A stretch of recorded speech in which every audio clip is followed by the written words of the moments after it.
Another day, another opportunity for some excellent Street Fighter.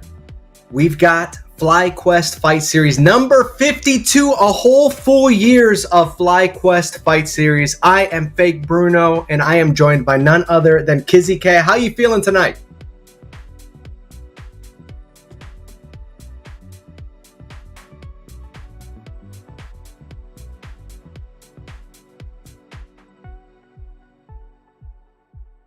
The mic excuse us while we go through some technical situations over here. I think, are we good?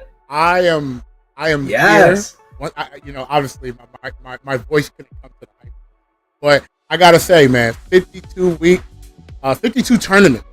The fact that we were able to run this much and keep the intensity for this long, man, FlyQuest is doing an amazing job. And I am looking forward to see who's going to be number one this week and win the money that FlyQuest is going to be giving us. Well, not giving me, but giving the players who place very high. $800 in the prize pool every single week. I love the post. I don't know if you saw it recently over on X or on YouTube, that sizzle reel about FlyQuest and the investment that they've placed in the community. And it is demonstrated here with that prize pool. You see the splits on the screen as we're talking about it. Such a generous kind of investment into the fighting game community, and FlyQuest is one of the best to do it. I love the team over here, and 52 tournaments. Not only 52 tournaments, but we've always got the region locked ladder. So it's like running essentially 104 tournaments so far. So you've got the East Coast and the West Coast ladder format. I love this format in particular because the connection is really reliable. I played in the ladder format. We won't talk about how I did, okay? We won't talk about my performance. We want to talk? Okay. I'm nice though. The realization that I'm making as I go along my Street Fighter journey is like, I'm nice, but at the same time, I still got cooked in the ladder format. But that region lock allows for any person that's in North America to get a really solid connection. And I love to see it. I'm excited about tonight, the matches that we're going to see. You always see some of the highest level Street Fighter being played on a weekly basis here on the FlyQuest Fight Series. So I'm looking forward to it. Yeah, I'm looking forward to what they bring to the table. As always, I always feel like these players that we've been seeing, we see like a very like kind of like the regulars in the bracket. And then sometimes you have like those guys that kind of sneak up. And I kind of like those guys that kind of show up out of nowhere, because I want to see how they showcase themselves against some of the best players in the world, so this is really, really exciting for me. I enjoy watching this, and I'm looking forward to see what the new players and the players that are just dominant bring to the table. If they're going to just play and just be like, oh, nothing has sparked the interest, let me just play my game, or we're going to have to learn like, oh man, this person is giving me trouble, X player giving me trouble, oh, I got to lock it in, I got to get a little nice real quick. You know what I mean? I want to get that vibe when it comes to this week. That's for sure. And one of those players in particular, as we get ready to show off the bracket, one of those players that I feel like shows up and is kind of a regular in these online brackets, but has been a surprise to me at least, is Azen with the Jamie. I think that Azen is in the top 8 right now. Obviously, we got, I like what I'm seeing here. We got NACL versus Blue. Blue is one of those players, the DJ in Florida, that doesn't typically play in the online tournament. So I'm looking forward to seeing that. That's actually a Florida classic right there. As we get into the match, we got NACL and Blue. I asked for it and I received it.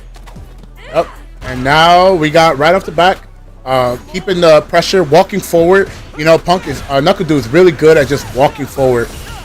Kind of applying that mid-range, that this is what he controls, and it's up to you to figure out as a player, are you gonna poke it, are you gonna try to dodge around, kind of play a little like crafty, what you gonna do, right? Definitely got to bring something new to the table. Like, that was incredible. Also, like, that move that has no anti-air properties, but the fact that called a dive kick, I was very impressed by Blue. Nice anti-air by Blue as well.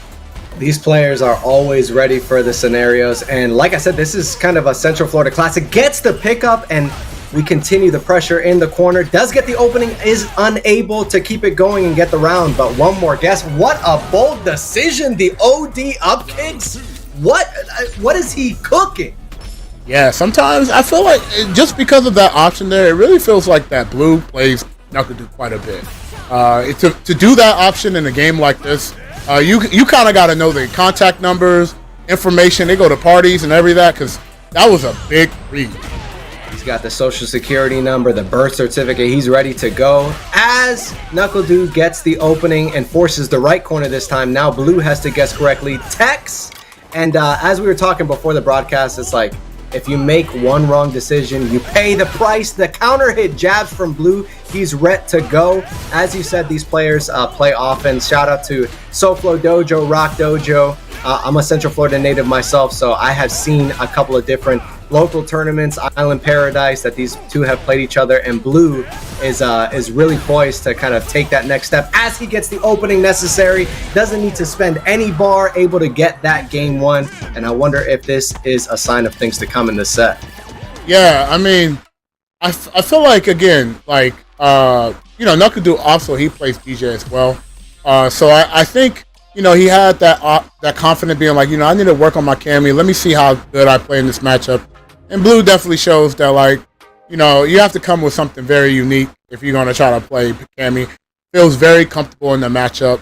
I think it's good practice for both players. I mean, just to kind of test to see how good you really are against Cammy, or is it a specific Cammy? And then, how good is your Cammy against a character like DJ? But we're going back to Guile now. And, I think this is a good pick.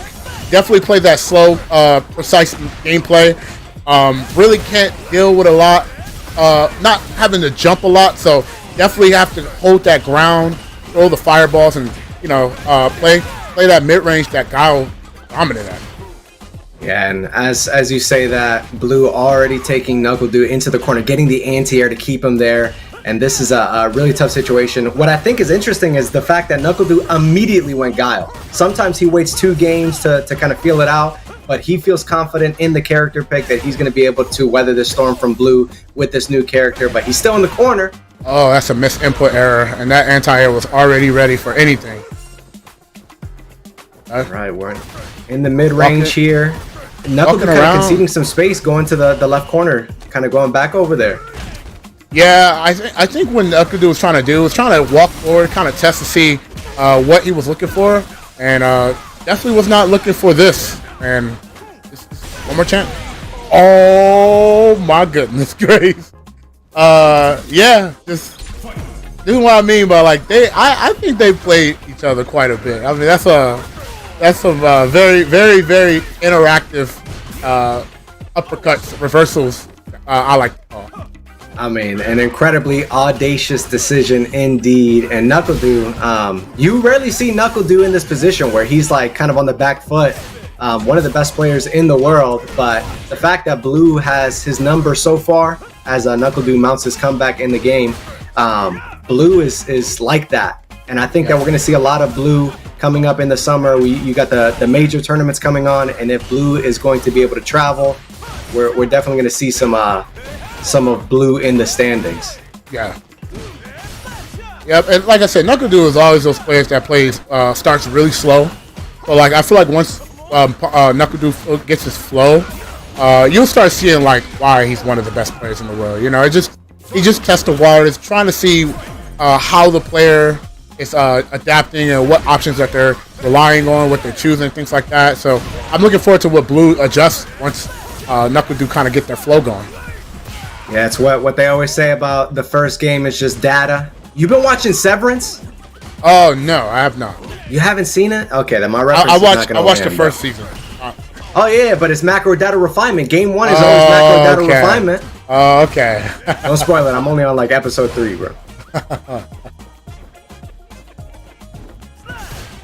All right, again, NACL just living in this corner, man. We have not seen him able to get out. Oh, nice. Does get the normal coming down, but doesn't kind of take advantage of the opportunity. Obviously not wanting to go into burnout, but here, NACL with one opening is going to be able to take it, forcing the level 2. Let's see what kind of attack on drive gauge we've got. Yeah, I think that strategy was to burn them out and zone them out, and this is really hard. And I got to talk about like NACL being able to kind of have that composure to keep their drive gauge healthy. He was in a very, very bad spot when it comes to the drive gauge. Used his times to like just micro adjustments with like the parry and the jump back. Sometimes he did jump back button. He did a lot of like variants of tactics to just make sure that he did not get burnt out. And he was able to cash out on the burnout in his favor and was able to get that round. That was very important. Yeah, I think that speaks to the fact that what you said earlier about NACL playing patient, taking a little bit to kind of rev up the jets. As we say that he's able to get the jump out of the corner, force the scenario, force Blue to start managing that drive gauge the same way he did in the previous game.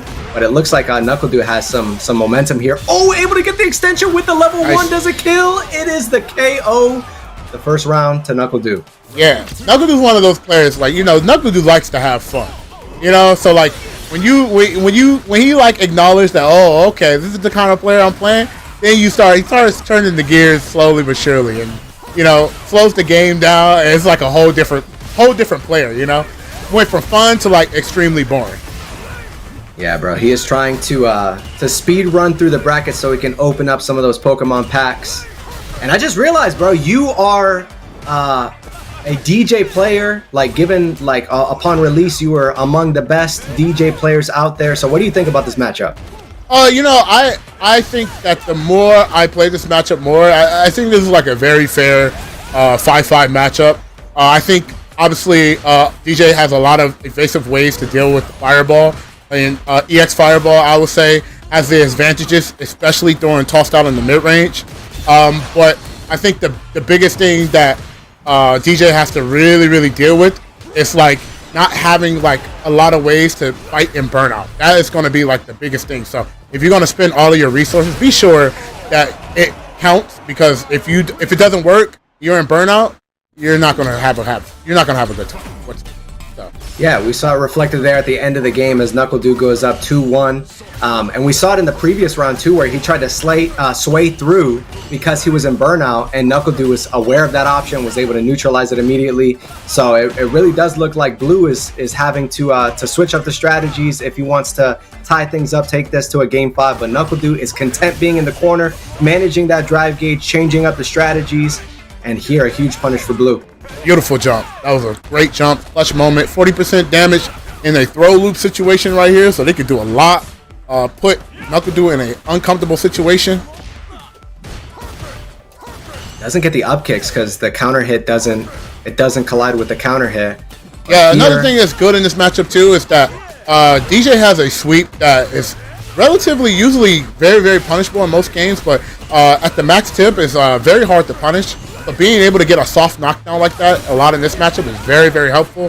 And just right there, the mid-range EX Fireball right there is just very good, because you can instantly recover. Anti-air is very hard to deal with that. Yeah, the OD projectile right into the up kicks. Blue is so ready with the anti-air, and it just kind of speaks to the caliber of player that he is, so ready for all the different options. And you have to kind of like switch modes when you're playing projectile heavy game as NuckleDu gets the big punish. And for Blue to be able to switch it up so quickly is just like, I'm familiar with these scenarios, I've played enough, I've played at the top levels, and I'm ready to go. Nice. I love that he used the EX Fireball just to kind of close that gap, not to put himself in the corner. Because being in the corner in this matchup, I think is really bad, especially not having a lot of get off me buttons to kind of fight your way back out. That can lead to momentum. Or you kind of want to use whatever you can to get out of those bad situations. That's exactly Sobot right. kicks are actually doing good damage, believe it or not, and that was really good. I'm surprised they didn't go for level 3. A lot of checkmate scenarios that could have led into the round, but I guess they was not ready for those hits. Yeah, he had the CA. Does the level 1 punish? It does, and we tie things up. NuckleDu now on set point. Blue, as you mentioned, had the game on lock, but unable to acknowledge the scenarios that he was putting NuckleDu in, and now NuckleDu is mounting a comeback here, trying to take the set 3-1. Ooh, I like the projectiles from Blue. Doesn't get the up kicks. Yeah, I think that last round they were just in the mind of just trying to burn them out rather than try to confirm. And I think they put all of their energy on trying to burn them out and chip them out, put them in a checkmate situation rather than just trying to win. And it might come to bite him in the behind, because NuckleDu is one situation away getting into the level 3, but he has to overcome the defense from Blue in order to do so. The counter hit, that's huge. Walking them down in the corner, that's really good. Got to the drive rush using the minus frames of people that usually press buttons and then kind of wait for them to see what they do. Doing the immediate drive rush is a good way to kind of steal your turn with plus frame. Really good option there. This is really scary here. As you mentioned, DJ this is one of those characters that's kind of limited here with the burnout, and NuckleDu with the level 2. It's really rough. And I think NuckleDu is opt to just have Burnout to be healthy and just let them get their Burnout back because they kind of win this scenario right here. So I like that option. Not to try to end the game, just try to control the game. I think that's a huge point, and that's like indicative of top players. When you watch top players, they are so patient, recognizing that they don't want to push their advantage too much, don't want to overextend, gets the counter hit, doesn't even need to spend the level 3, able to take it 3-1. Blue was kind of dominating in that first game, and as you mentioned, NuckleDu is one of those players that just needs a little bit to rev up. You gotta turn the engine on, let it warm up a little bit, and NuckleDu was able to cook there, taking it 3-1 over Blue.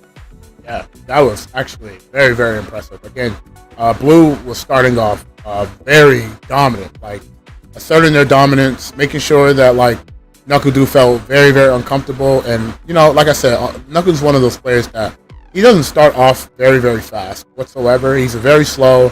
And, you know, sometimes you know he's a busy individual, man. He's a young man. You know, he got a lot of priorities.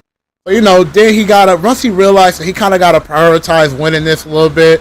You know, then the engine starts running. You know what I mean? He's like a 2001 Volvo, man. It takes a while to get that pushing. You know, I'm just saying, man. You know, he's one of the. Was that your car? Was that your car back in the day? The Hoopty? That was my first Bertha.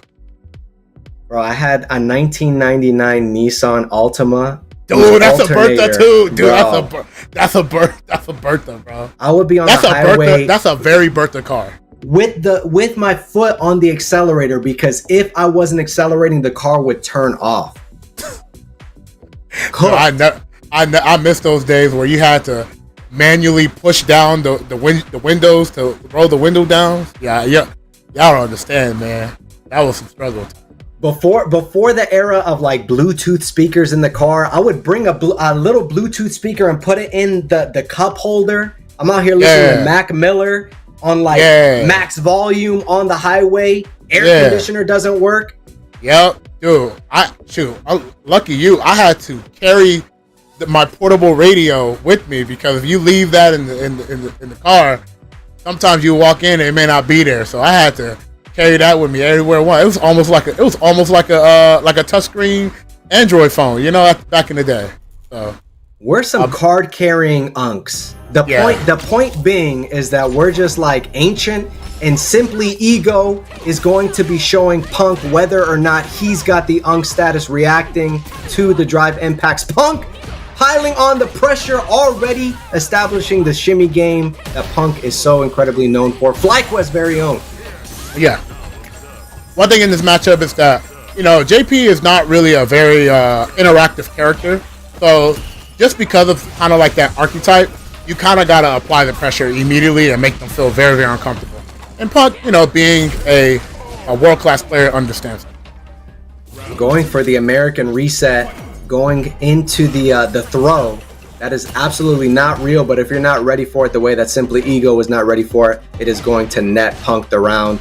And one thing that I like here in the first round that Punk showed is trying to parry the projectiles, obviously, parry the spikes, but being ready to option select with the drive rush cancel, because you never know when JP is going to cause the projectiles or the portals to pop. So that's just something in this matchup that you got to be ready for. Yeah, that's why you see players, you know, I would say the world-class players, they pick and choose when to interact with the portal. So, you know, sometimes you'll see the portal out and it'll be super aggressive, very passive, you know, very defensive. You know, they change it up just to kind of make the JP player use it immediately or force a decision because they're used to you doing X option. Yeah, that is exactly right. Oh, able to get the check on the drive rush, and it was counter hit, but Punk not ready to confirm, take the game. Oh, this level 2, we're popping it immediately. Going into Burnout, it remains to be seen whether or not it was the right choice. He does get the punish counter throw, does get the pop-up. Oh my gosh, Simply Ego might make it out of this round. Oh. I'm very surprised that they opt to do that move, because that move had a lot of start. I think if they would have just did stand heavy punch or anything like that, I felt like that could have covered the ground and the air. But they decided to go for like a low that, you know, I think with meter can actually be punished even in Burnout. And give it, able to get the command throw. And as we mentioned, the first round is always macro data refinement. So Simply Ego already piling on some kicking the behind. Punk able to get the corner here. We have seen a couple of amnesias, OD amnesia. I wonder if we're going to see it here. Trying to get out of the corner. Ooh, able to get the counter hit. Oh. Full screen, let the portal play the game. Yep, get free pressure. That was good. Good throw attempt. Just kind of check to see if they're willing to take it or not. And just are you willing jump to take in? It? Yeah. Oh wow. That could have been rough. Oh, I think that was trying to do a cross cut, but I think that was a missed input, unfortunately. Simply Ego on the board here. Ooh, the stand fierce from Punk, just a little bit misspaced, able to get the portals off screen, does get the cross cut this time around. Ooh, some bold interruption from Simply Ego. Yep. Oh, nice. Got a little damage with the crouch medium kick and the portal hit. That was really good from the departure. Oh, doesn't get the extension. Oh, wow. Very preemptive. Very preemptive try to intercept on defense. Punk was already ready for that. This is one of those level 3s where it's like, if I'm Simply Ego, I'm thinking in my head, I'm nice. Because if you force a player of Punk's caliber to spend the meter in a situation like that, obviously he takes the round and ties it up. You got to be feeling yourself a little bit. Yeah, especially, I mean, you know, given like the character archetype like JP, it's like, you know, do you really want to keep this individual alive? And like the fact that, you know, he's like, I don't want to keep you, even if you're playing this character, I don't want to keep you alive. I think that speaks a lot of volumes on just taking what you can for this third round.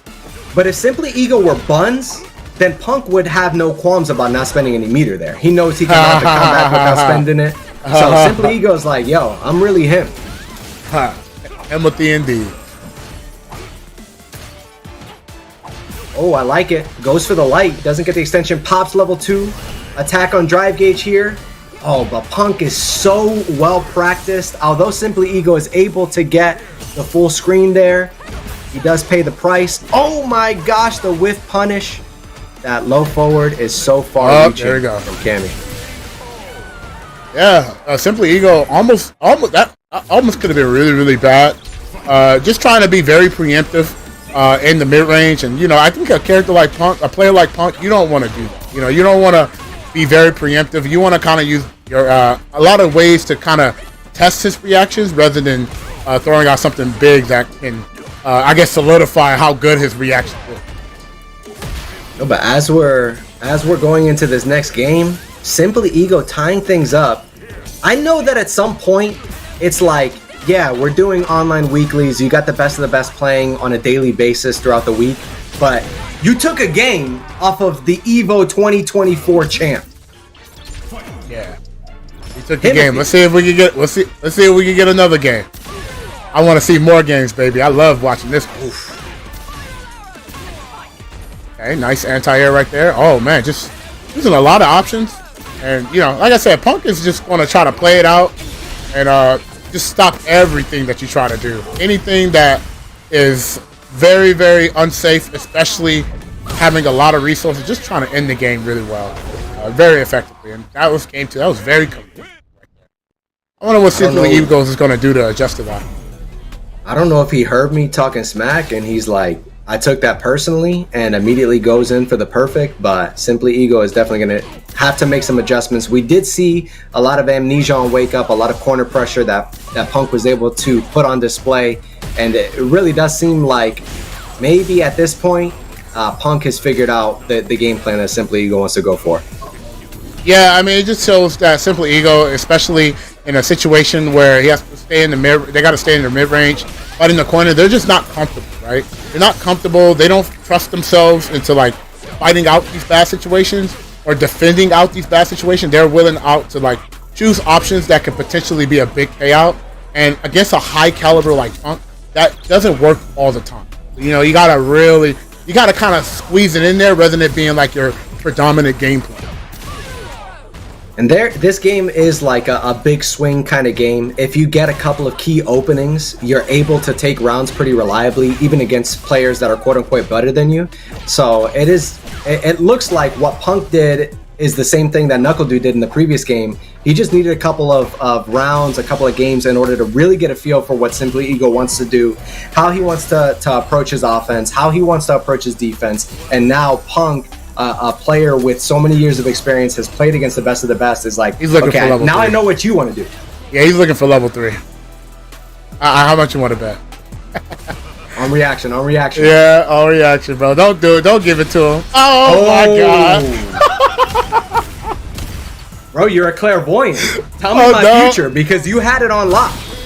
It's, you know what it is? It's that when you understand the assignment, you know, Punk sent a request. He sent a request to the headquarters of Simply Eagle. He sent the request saying, "Hey, we don't want to have no smoke here. We just want to play the game. Do you want to play the game with me? Do you want to play the game? You know, tried it a couple times with the jab, driver. Asked again, do you want to play this game?" And Simply Eagle was like, "Nah."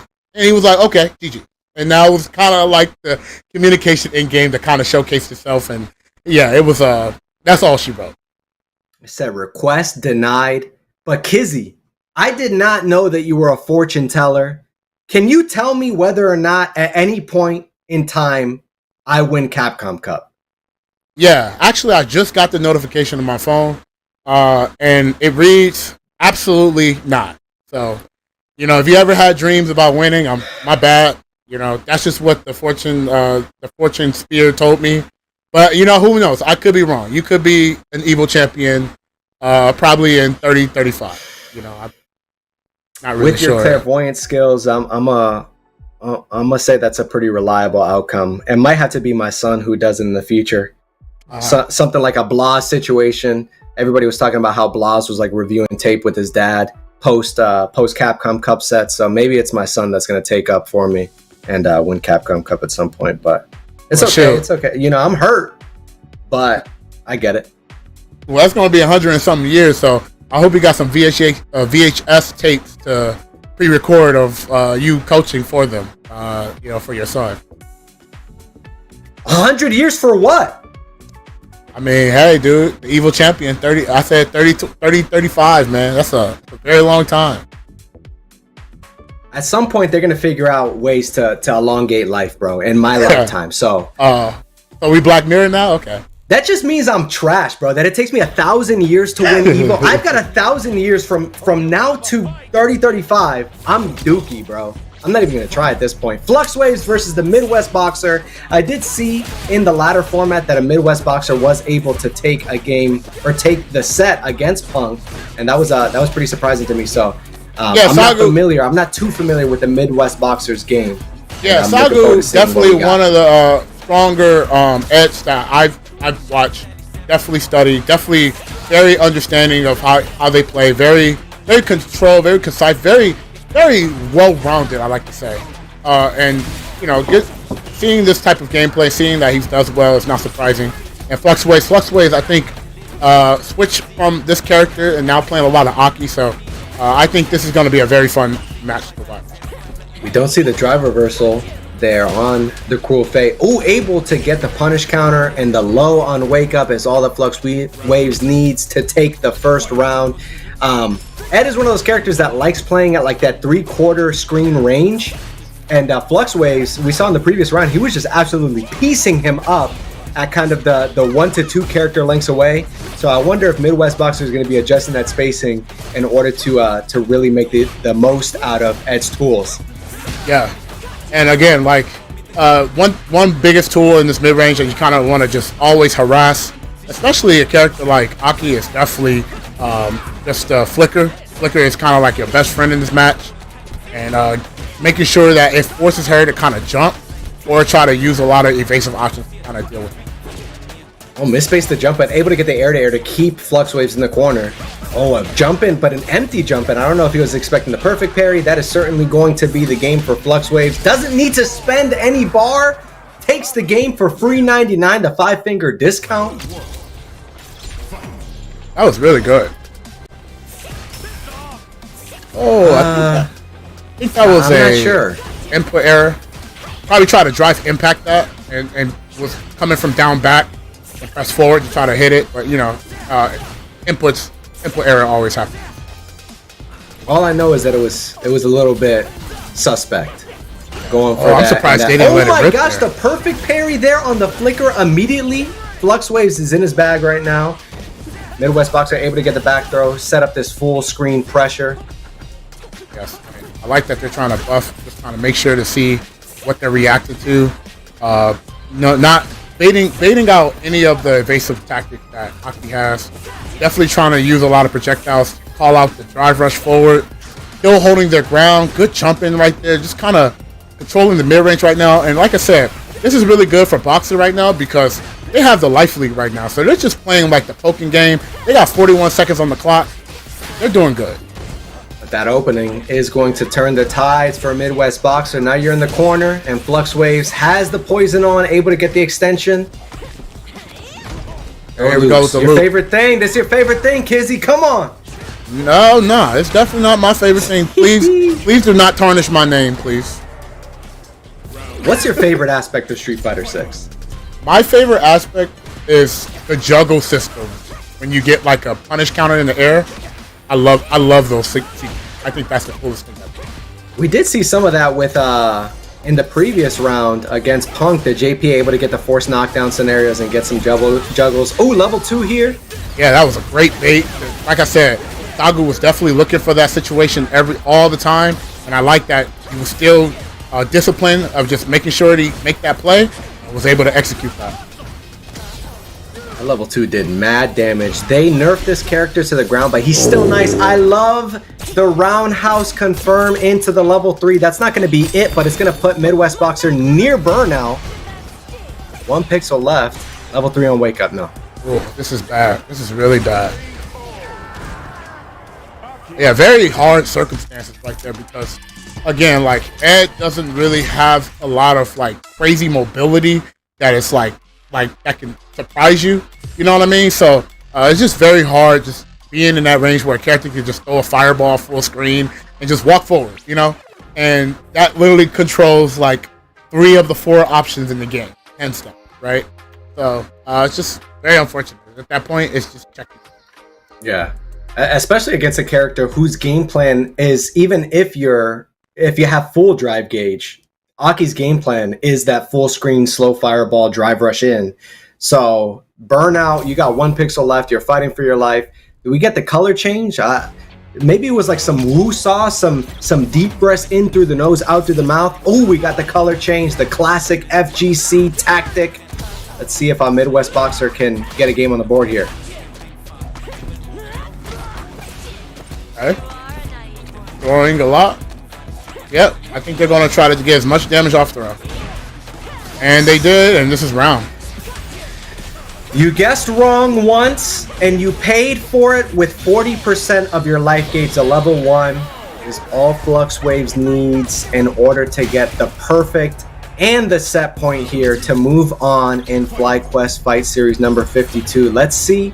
Will it be a double perfect? Will Midwest Boxer make the adjustments necessary to tie things up? Oh, that is not a good start. Yeah, they were able to try to make 2 mistakes. One was the perfect parry, and I got thrown, and then the other one was to try to, whiff a throw or preemptively press a button, got punish counter there. And unfortunate. Sometimes, you just gotta accept the consequences and go to the next round. FluxWaves is in, fighting at that mid range. I like the slow fireball coming from Ed. Ooh, does get the punish counter. Yeah, that was a huge whiff from FluxWaves. Oh, the counter hit. Getting the party started. That was a nice patience trying to get that straight hit. That was really good. Oh, unfortunate. A lot of buttons are just getting intercepted by the buttons and the special moves that FluxWaves press. Oh, almost forced a burnout, but that's a huge swing for FluxWaves, able to maintain that drive gauge, build it up, and now it's just all FluxWaves needs to do is merely breathe on the Midwest Boxer, and they will be moving forward in the that's perfect parry. That is going to be it. Lights out if he can complete this combo. Yep, unfortunate. Finally get out the bad scenario, try to set up something, and the opponent perfect parry, just like that. It's not much you can really do outside of just trying not to be in those bad situations all the time, right? Just really unfortunate. That was just very unfortunate. But that was also good stuff for FluctWave, just knowing when to use these options to kind of steal their turn at the right time, especially where it counts the most, right? When they started opting for those throws, it was right at the right time. It was like, oh, you're going to perfect parry here. I'm going to throw. I'm going to establish a throw. And then they immediately stop. They just picked it at the right time. And it was just unfortunate. It was Sagu's wrong time. And when those things pile up, when you get hit with the punish counter throw on wake up and you try to go for the perfect parry, if you stack a couple of those up, it does so much mental damage that it's like, I'm cooked, bro. And given that you have been playing fighting games for so long, Kizzy K, I wonder what you think about this theory. Playing in bracket, playing in a tournament, when you see a name that you recognize and you have to face them, at least as someone who's Dookie currently until 3035, when I see someone that I recognize, I'm like, I can't beat them. And I wonder, I'm not trying to get in Midwest Boxer's head or anything like that, do a psychological analysis, but it's one of those things where it's like, I've seen FluctWaves play this game, Street Fighter V, for so many years. Maybe the nerves. Yeah, I think another thing too is like playing your gameplay, right? And I think when players try to play their gameplay really, really like very, very dominantly, where sometimes you gotta really deal with the trenches, which is sometimes losses. I think it's just Sagu trying to play their gameplay, and it's just very hard with an archetype like Aki. Aki does not allow you to do that. Speaking of hard archetypes, Mai is absolutely running Street Fighter 6 right now. So much discourse. I saw a Chris T text or a tweet today where he said Mai is ruining Street Fighter and exposing everything wrong with the game. Mm-hmm. Yeah, my man is cooking. Yeah, he got an agenda from that tweet.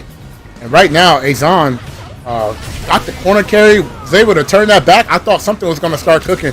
I think once they had Shine on Burnout, I think that could have really turned the tide really quick. But Shine was able to preemptively stop that from happening, and Shine got round one, first game. What we see there is cutting the combo short to go into level 1 to get the enhanced fireball. I think that's something that you see more as Mike continues to get developed. Obviously, she has a really robust game plan, a game plan that's relatively simple and easy to execute, but more people are opting to go into the level 1 to get that projectile. And right now, it's paying dividends for Shine. Oh, yeah. Nice. Good fireballs. Enhanced fireballs are very oppressive to deal with. Got a full conversion off of that. That is round. Game 1 for Shine. This matchup is very interesting because, Fan is such a predominant tool, but I feel like Jamie can definitely kind of fight this out, especially the damage before the enhance is not that high, so I feel like could take a lot of risk, like right here, and get a lot of return off of the gameplay game he wants to play. And here we see Azim with the corner pressure. This is something I've seen in the online tournaments as Shine is able to get the perfect parry into the back throw. That is such a demoralizing experience. The throw loop scenario over and over again, and then you get thrown back into the corner. You paid everything in order to get out of the corner, and Shine is just showing us why this character is so dominant right now.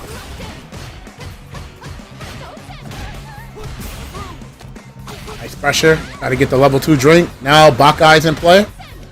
Also, the overhead target combo's in play too. So this is unfortunate. Got a hiccup from that. Shine able to get that round there. Could he have canceled into level 2? He had the level 2. Yeah, I think they just wanted to keep it, just to kind of make a big play with level 3. It's very hard to kind of pick and choose where you want to use level 2, especially with a character like this.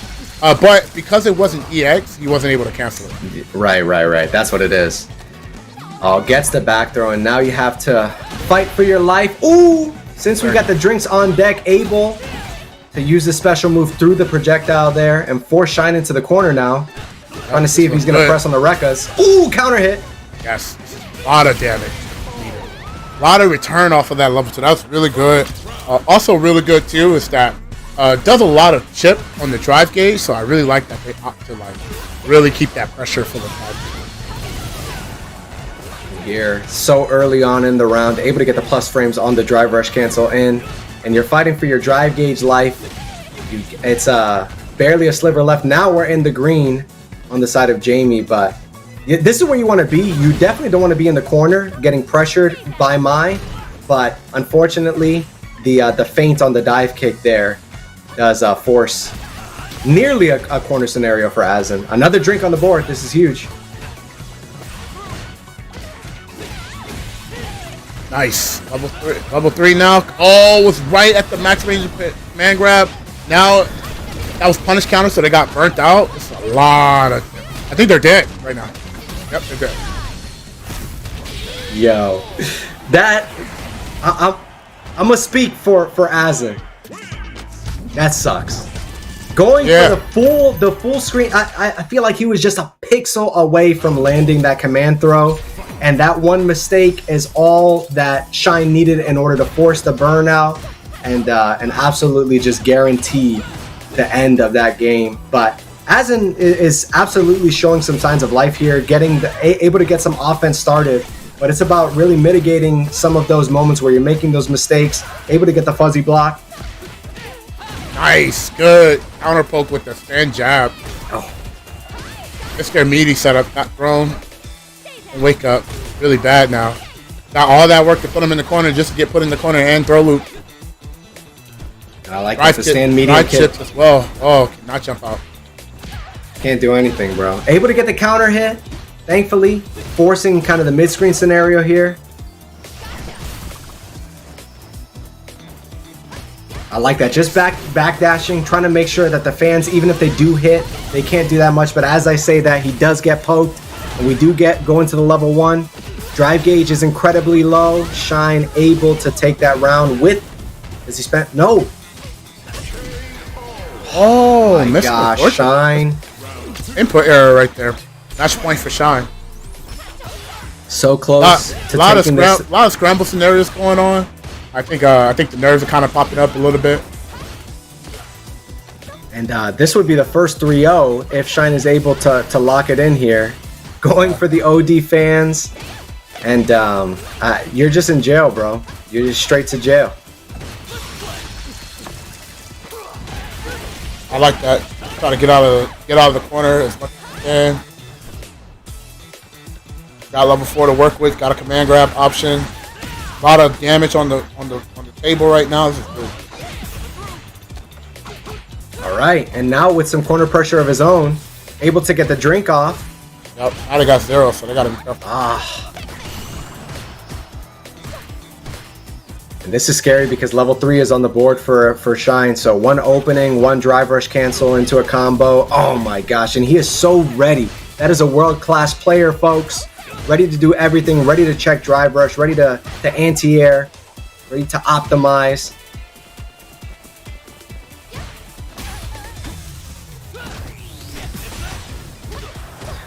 Oh, and he goes into burnout himself there. I'm not sure that was the choice that was gonna win him the game. Oh my goodness, and that is going to be it. A dominant performance from Shine. The first 3-0 of the night. He's gonna move on. Yeah, that was a checkmate situation. Once they went burnout, it was really bad there. Not much you could really do. Character just walks forward with a special move, put you in prison and then chip you out for level 3. So just had all the options already ready there. It was not much you could have really done. I mean, the best thing is like the hope that Shine messes. That was kind of like the best case scenario for the opponent, which is very unfortunate to rely on when you fight a caliber like Shine. Yeah, and I think that, although Mai is clearly strong, moving on into losers now, Blue versus Simply Ego, that'll be coming up shortly. We've got the winner side and the loser side there. NACL versus Punk, I feel like we see this almost every single grand finals. I would venture to say that it's probably like 40% of FlyQuest Fight Series ends up with the NACL and Punk grand final. But let's see what Fluxwave, Shine, Blue, Simply Ego, Midwest Boxer, and Azen can do to kind of to get their name up on that graphic. But I was mentioning that Mai is one of those characters that, like, the game plan is pretty simple, but when you're a player of Shine's caliber, you know that the lab work has been done to make the most of all those scenarios, that the checkmate scenarios have been optimized, and you know exactly how to push the offense in order to secure the wins. Yeah. Uh-oh. Nice conversion. Oh, and he's just waiting for that. Blue is just positioned and perfectly able to get the shimmer for debt, and that is going to be a near perfect on the side of Blue. What he did there that I think was so interesting was like the positioning. I just want to get in prime position to react to whatever you do on defense. That's how you know that Blue is so studied, so well practiced that it's like, whatever you do here, I'm gonna cook you. Yeah, and using meaty fireballs to stop the parry, the EX parry, or overdrive parry is also a safe option. And the fact that it's plus on block, you get a free shimmy. So, you know, it's 2 birds, 1 stone right there. And I really like that that Blue utilizes. And here, Simply Ego is utilizing a great option himself, forcing the burnout. Oh, still 1 pixel here.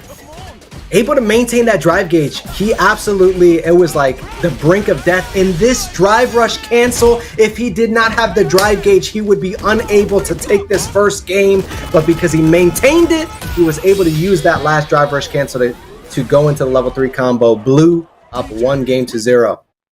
Yeah, dude, that was very convincing. Blue plays very, very convincing in this match. You can definitely tell they know how a JP player thinks. One of the local players, Kid Frost, is one of the stronger JPs out in Florida, so I wonder if it's that. But trying to go for the drive impact, Simply Ego able to counter with the drive impact of his own and force that full screen scenario. Let's see what he can do to neutralize the sway. As I say that, Blue having no trouble to get in. Nice max range soul bot, very hard to play. And the return of getting the hit is great. Get a soft knockdown. Really nice. Get to apply that pressure that DJ loves to do. Oh my gosh, so ready with the option select, able to get the up kicks, trying to force the burnout here. Oh, but a jab is all that Blue needs to take it. And Simply Ego just seems scattered. Like DJ is one of those characters that's like highly momentum based, and Simply Ego is desperately trying to keep Blue at bay, keep Blue full screen, unable to do so. But let's see what he's able to do in the corner here to keep him there. I like that check on the drive rush. Doesn't get the meaty option, and now you're in the corner. Oh, trying to do something, got hit.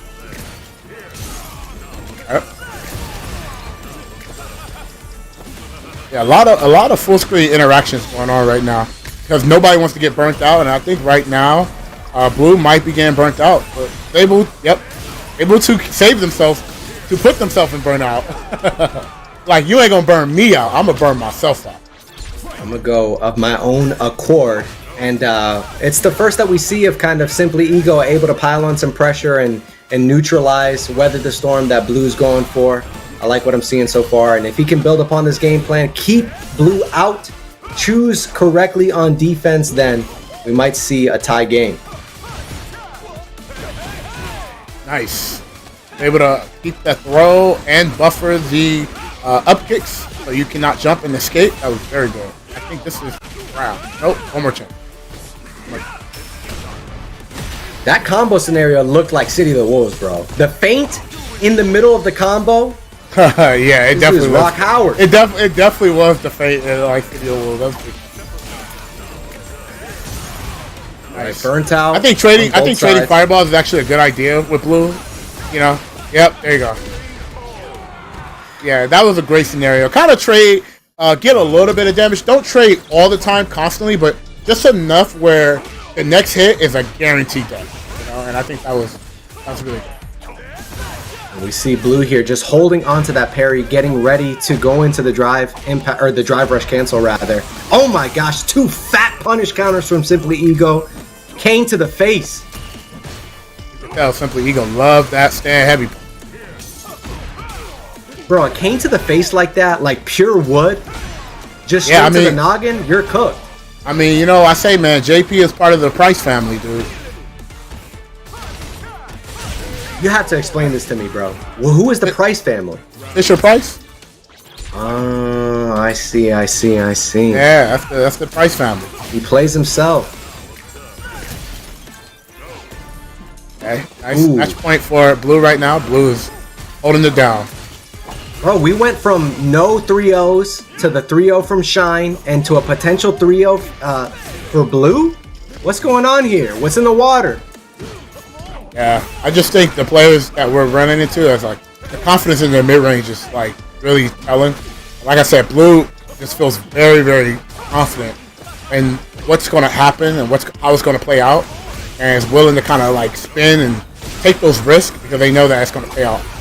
Oh my goodness, and huge for Simply Ego. Doesn't opt to spend the level 3. Will he pay the price for it? Obviously, he's in burnout, so it's a good scenario for him, but this is scary. Yeah, I don't agree with that. Now you're dead. Is it worth it? You're going to take it into game 4, brother? Yeah, we saving that for Nationals. He put in his 401k. He's saving it for retirement, that CA. He said the stocks are down. Economy's cooked. I'm trying to save this. Blue with another 3-0. Something is in the water. I think it was exactly right. And one of the things I want to point out there was the fact that Simply Ego was doing something that generally in fighting games is the right choice, which is blocking. But in Street Fighter 6, you have to make a decision. At some point, there's going to be so much drive gauge chip damage done that you have to make a prediction. You have to kind of get active on defense to try to penetrate what your opponent is doing, and Simply Ego was unable to find that correct answer there. Yeah, I think it was like I said, like, you know, the fact that you could kind of meaty projectile like JP when he only has you know, one bar, you know, overdrive meter, like all his options outside of level 3 is kind of just negated. You know, that meaty fireball is a really test of like how good your defense is, especially DJ being very, very fast, very, very like feint heavy. So you can't like fall for like some of DJ's tricks. And it just felt like Ego was like very accessible of falling to those tricks. And that's why Blue was so like controlled when it was in like circumstances where it felt like Blue was losing, but Blue actually had it under control. Simply Ego experiencing the ego death, getting humbled. But that's one of the cool things about the FlyQuest fight series is the ladder format that occurs before the top 8. Just the fact that you can play over and over again, and that's really what it takes in order to reach the top levels that we're seeing in this top 8. Repetition, practice, effort, intentional growth, and studying a replay. So if Simply Ego is able to experience the ego death, then you take it into the replay takeover and figure out what to do next time that you're in the top 8 facing Blue, and we'll see him. We'll see him in the future for sure. Yep, that was really good. I mean, obviously Blue's showcase, you know, DJ is still that guy. So I really like seeing like all these players that are specializing in some characters that, you know, I feel like kind of got power crept a little bit, you know, but still around, still hanging around, still doing what they do. You know, gameplay may not be like one of the strongest, but definitely very strong now. You know, a couple of things. One, you know, is more characters that I feel like it's more stronger, and like their gameplay is a little bit more like kind of like solved in a certain extent, I would like to say. And then you got other characters that, you know, kind of like DJ, where like they have like a lot of good things. They have a very like a good amount of tournament things, right? And because 2 out of 3 is such a popular format, and like, you know, people really have their gameplay around 2 out of 3, I think a character like DJ would still always be good. Yeah, it's like Cammy has the dive kick where if you go for a low forward in the mid range and she goes for a dive kick, you're getting blown up. And DJ with the sway has a similar option, and like you said, in a format like 1st to 2. And we've seen it at the biggest tournaments in the world. You look at Xian at a Capcom Cup. The game is solved, quote unquote. I mean, there's still a lot of optimization. We're only in year 2 so far, but at the same time, we have seen that every character has some sauce, some BS that they can get away with. Even like VX Bao playing Honda at Capcom Cup was able to do some damage with that character who is near the bottom of the tier list. And yeah, the game is really like well balanced in that every single character can do some damage in the right hands. Yeah, I would say there's some characters that have to work a little bit more harder than others, but as you can see, most characters that you're going to really be seeing, it's the archetypes that are like kind of like kind of pretty much express Street Fighter 6. So you got characters like Ed, you got characters like Cammy, you also got characters like Mai, you got characters like Bison, Ken. A lot of those characters, they kind of have a lot of similar gameplay. It's just different archetypes slightly, and we know those archetypes will always be good. That's exactly right. Speaking of archetypes that are really good, even though Ed was adjusted in a major way, he's still super solid. That level 2 does massive damage, and let's see what the Midwest Boxer can do against Azen. And Azen playing a pretty unfamiliar character, at least at this level. So if there's some matchup unfamiliarity, Azen is definitely going to take advantage of it and force you to get hit to it real quick. Yeah, I think these players, if I'm not mistaken, definitely play a lot. So I think they have a very, very good comfort of like how they're going to approach the game. Definitely going to be very controlled, very with punish heavy. A lot of mind games that you're going to definitely see from these two guys. So I'm curious who's going to kind of come out on top, especially in this matchup. I think Jamie also does pretty okay with characters that don't really do a lot of like crazy big damage.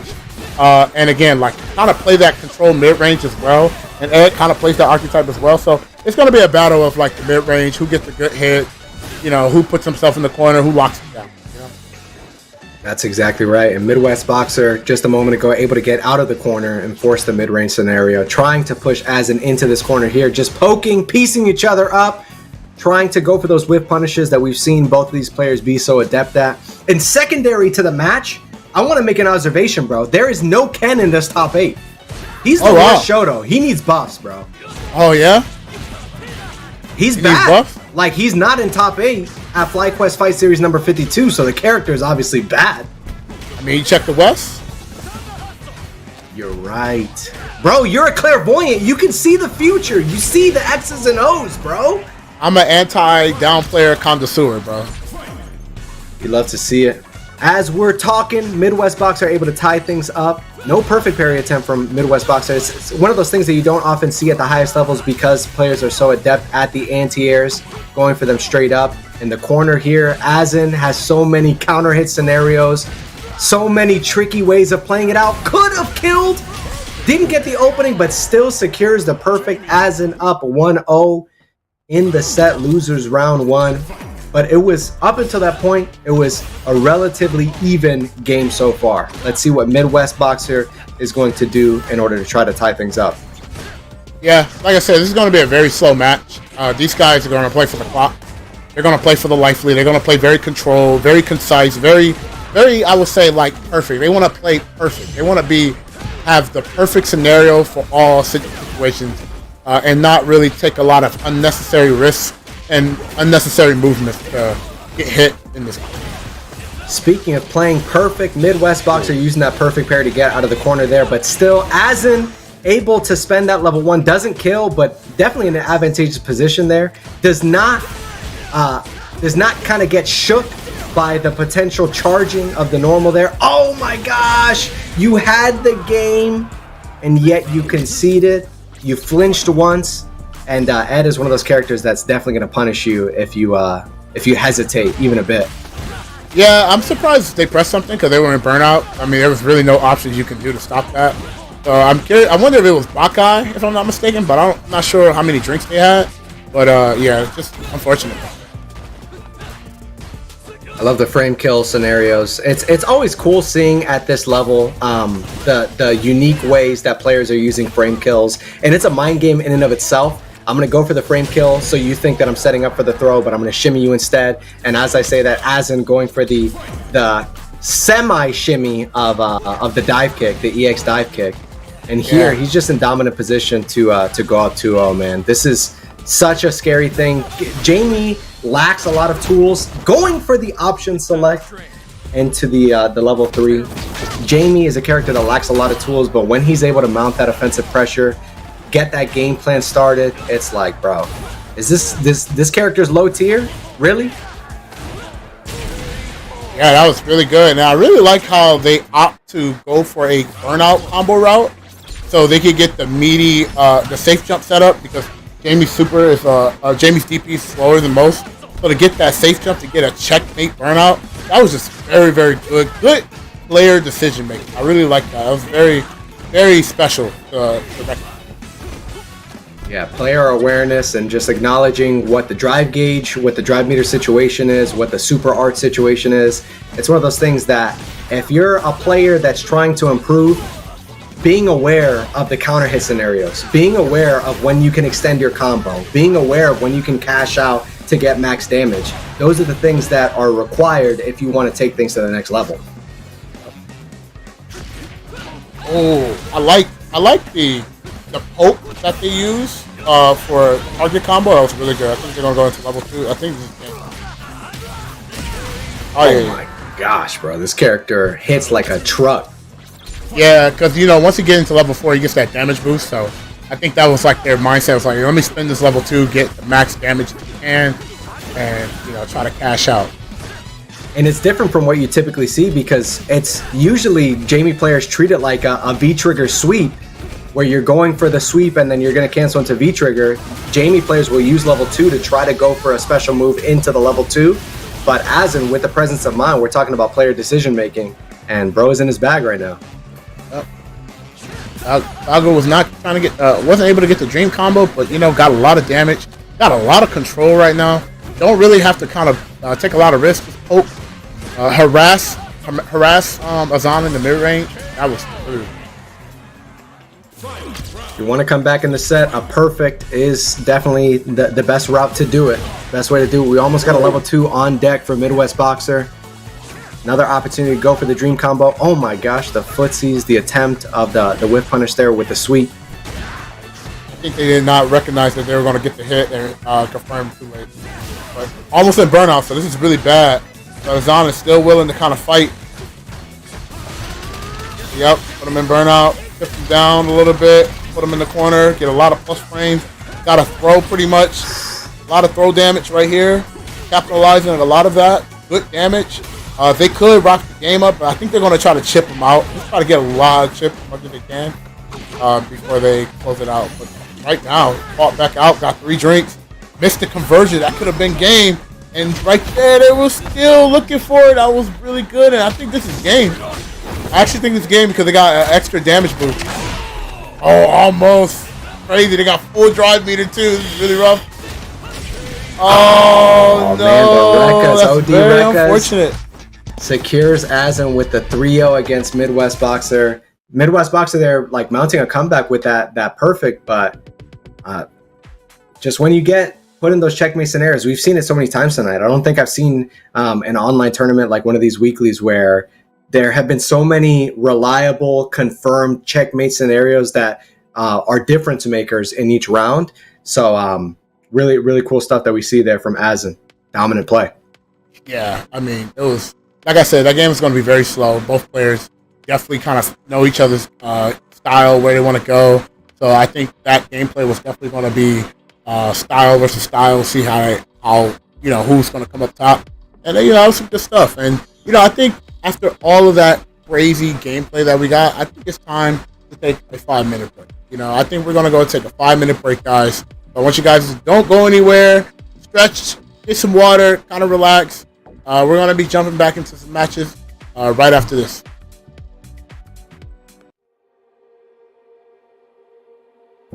Being a Fly fighter, it just means the world to me, because they perfectly dialed in who they signed. I'm just happy to be able to represent a game within like a group just so high level.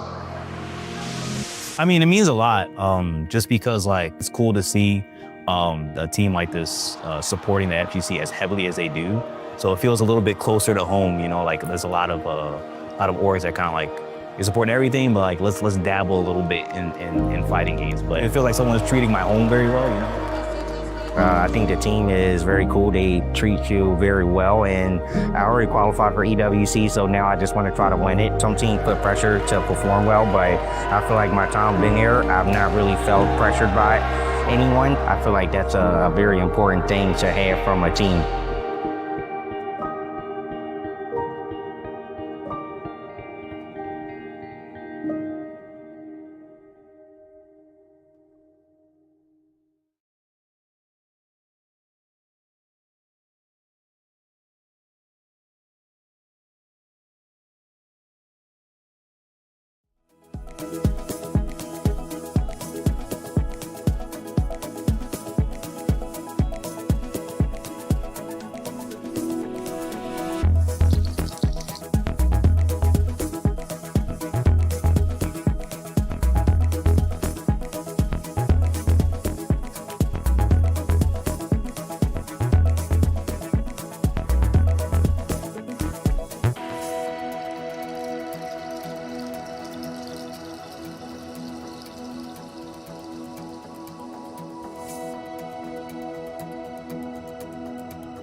All right, welcome back, everybody. For the people that just joined and for the people that was already watching, welcome back. We are here to finish up and wrapping up the FlyQuest series for Street Fighter, week 52 for Street Fighter 6. And it's me and Fake Bruno. What's going on, Bruno? How you feeling right now? We are flying through these matches. I love what I'm seeing so far. Chad is calling me Dominic Mysterio. I wasn't hip to the game of who Dominic Mysterio is, but I looked him up, and he's a good-looking dude. So, we take those. Wait, what? Bro, they're out here saying that I'm Dominic Mysterio in chat. And that's, chat actually knows what they're talking about. He's a handsome dude. He's paid. He's brolic. I'm good. It's different than them saying, yo, bro looks like Pee Wee Herman. You know what I mean? Like, I'm good. But it's going to be an amazing night of matches. I mean, like, we got some high-level stuff going on, some alternative character picks. Bro's still on it? Like, you're still dying over the Dominic thing? Yeah, man. That was good, chat. But yo, like I said, we got some matches coming up. We're gonna be on the winner semis. It's the classic that we know, NACL versus Punk, and then we got FluxWaves and Shine on the winner side. And the matches that were in loser, they're pretty convincing. But I want to say, West Coast Buster and Zon, that was, even though it was 3-0, it was very close. I feel like either player could have won, but Sago just was not able to kind of close that gap on those scenarios to win the round, clutch the round. But now we got Blue and Azan, and the winner of those are going to have to play the loser of NACL and Punk or FluxWaves and Sean. So how do you feel about who you got for FluxWaves, Shine, and NACL and Punk, Dominant? Bro tried me, man. The thing is that we see this match in particular. I know you're asking about the other ones, but NACL versus Punk, I feel like it's literally just like what solstice we're in. Like which planet is revolving around the sun at each particular time, because these two have traded so many sets. Punk was playing a lot of Akuma when Akuma first came out, messed around with Akuma a lot, like CEO 2024, that kind of time frame, and has been playing a lot of Akuma, but I haven't seen the Akuma as of late. What do you think is the thinking behind the character choice? YouTube video? I think Punk's Akuma is actually very, very good. Very, very good. Again, like gameplay is very, very straightforward. Good walk speed, good range on like normals, good counter poking. I think this is a very good pick for Punk, and I think gives DJ kind of a hard time as well, especially trying to always approach forward. And Akuma hits really, really hard, so a couple of hits can definitely just put DJ in a bad spot very fast. Bro, speaking of hitting hard, this extension, the combo extension from NACL, maintaining that drive gauge going into level 3, doesn't kill, but puts him in a great position here. That did mad damage. Obviously, Akuma struggling in the health department, but NACL just needs one more scenario in order to get around on the board. Things are tied up, and like I said, bro, it feels like it's the time of day, the time of year, that's the determining factor as to whether or not one of these players takes it over the other. Yeah, it's funny the adaptation, because again, Punk was counter poking all of the drive rushes, and then what NACL did, knowing that he had low health, he tested the reaction with doing drive rush into drive impact and was able to kind of close it out. That was very, very, very, very good adjustment for NACL. Yeah, really cheeky stuff. We have, I'm not sure if you've seen that high fight clip of Punk perfect parrying the drive impact and getting, it was against Boost in one of the online tournaments, and NACL just trying to play a little cheeky, try to get away with a drive impact there. As I say, that Punk is in dominant position to potentially take this game 1. A lot of reset pressure, just a lot of aggressive game plan, using a lot of plus frames too, mixing it up. Now they're in the corner. Now NACL in the corner. See how you try to get out of it. One hit, Punk, win this. We got the level 2. Do we have the reactions if Punk throws a fireball? Is NACL even looking for that? He's not like a reaction heavy player. Oh my god, the freaking distance. And then FlyQuest's very own Punk with the response. You talked about his counter poking earlier, and here it is on display, getting Punk on the board, 1 game over NACL. That was really good, because Punk knew that there was no buttons to cancel off of. So I think, if I'm not mistaken, I think it was special cancel crouch heavy punch. Correct me if I'm wrong. but most players are not really looking for that. They're looking for that combo into the up kicks, and I think because it was at max range, already preemptive pressing crouch strong to intercept any driver. That was just really good. Is that a bait on the DPOS from Sway after Drive Rush? I mean, these guys are playing on like layer 7 already, and I'm like disoriented, bro, because I'm still in the previous game with that counter hit, like the scenario that you're talking about. I'm crashing out if I'm in that scenario, and these players have just moved on, and they're absolutely cooking right now, chefing it up. Yep, chefing it up, cooking it up, and NACL do game 1 round from getting another game or just game 1, putting himself on the board right now. All right. I like this mid-range, man. These two play it so slow and so calculated. Like, I think when you get at this level, if you're in like the 1500, 1800 MR range, you've got a lot of players that are fidgeting and kind of making a choice, feel like you have to move or make an action at all times. But these two just pick their opening so well, so calculated, and it's just a way different game that most of us are playing. Yeah, definitely a different game. More tempo swings, a little bit more control too, and like decision making. You'll definitely see a lot of that. Just playing and just watching and playing those type of players that are in that player pool. I think that the change of tempo thing that you mentioned is such an important factor. You see NACL do retreating to the corner and then pressing that standing medium kick, able to cancel into level 3. We have seen him spend it pretty early over the course of this set so far, just trying to use it as a utility, trying to get the damage, trying to get the drive gauge damage, obviously. But trying to burn him out. It didn't pay off. Unfortunately, it did not pay off, so I don't know if it paid off really well, but I mean, half health Kuma, I mean, one good combo is really going to put him in another one chance situation. Yeah, all he needs is one drive rush cancel, and he's able to take it against this character with 9k health. Oh, that might be... Oh, okay. Thought they were going to opt to get more damage, but I think right now they just want to have that drive gate advantage and a lot of damage. And Akuma is very easy character to burn him out because DJ has no reversals unless he has overdrive EX upkick. But I don't think they were going to opt to do that, to spin that for that game.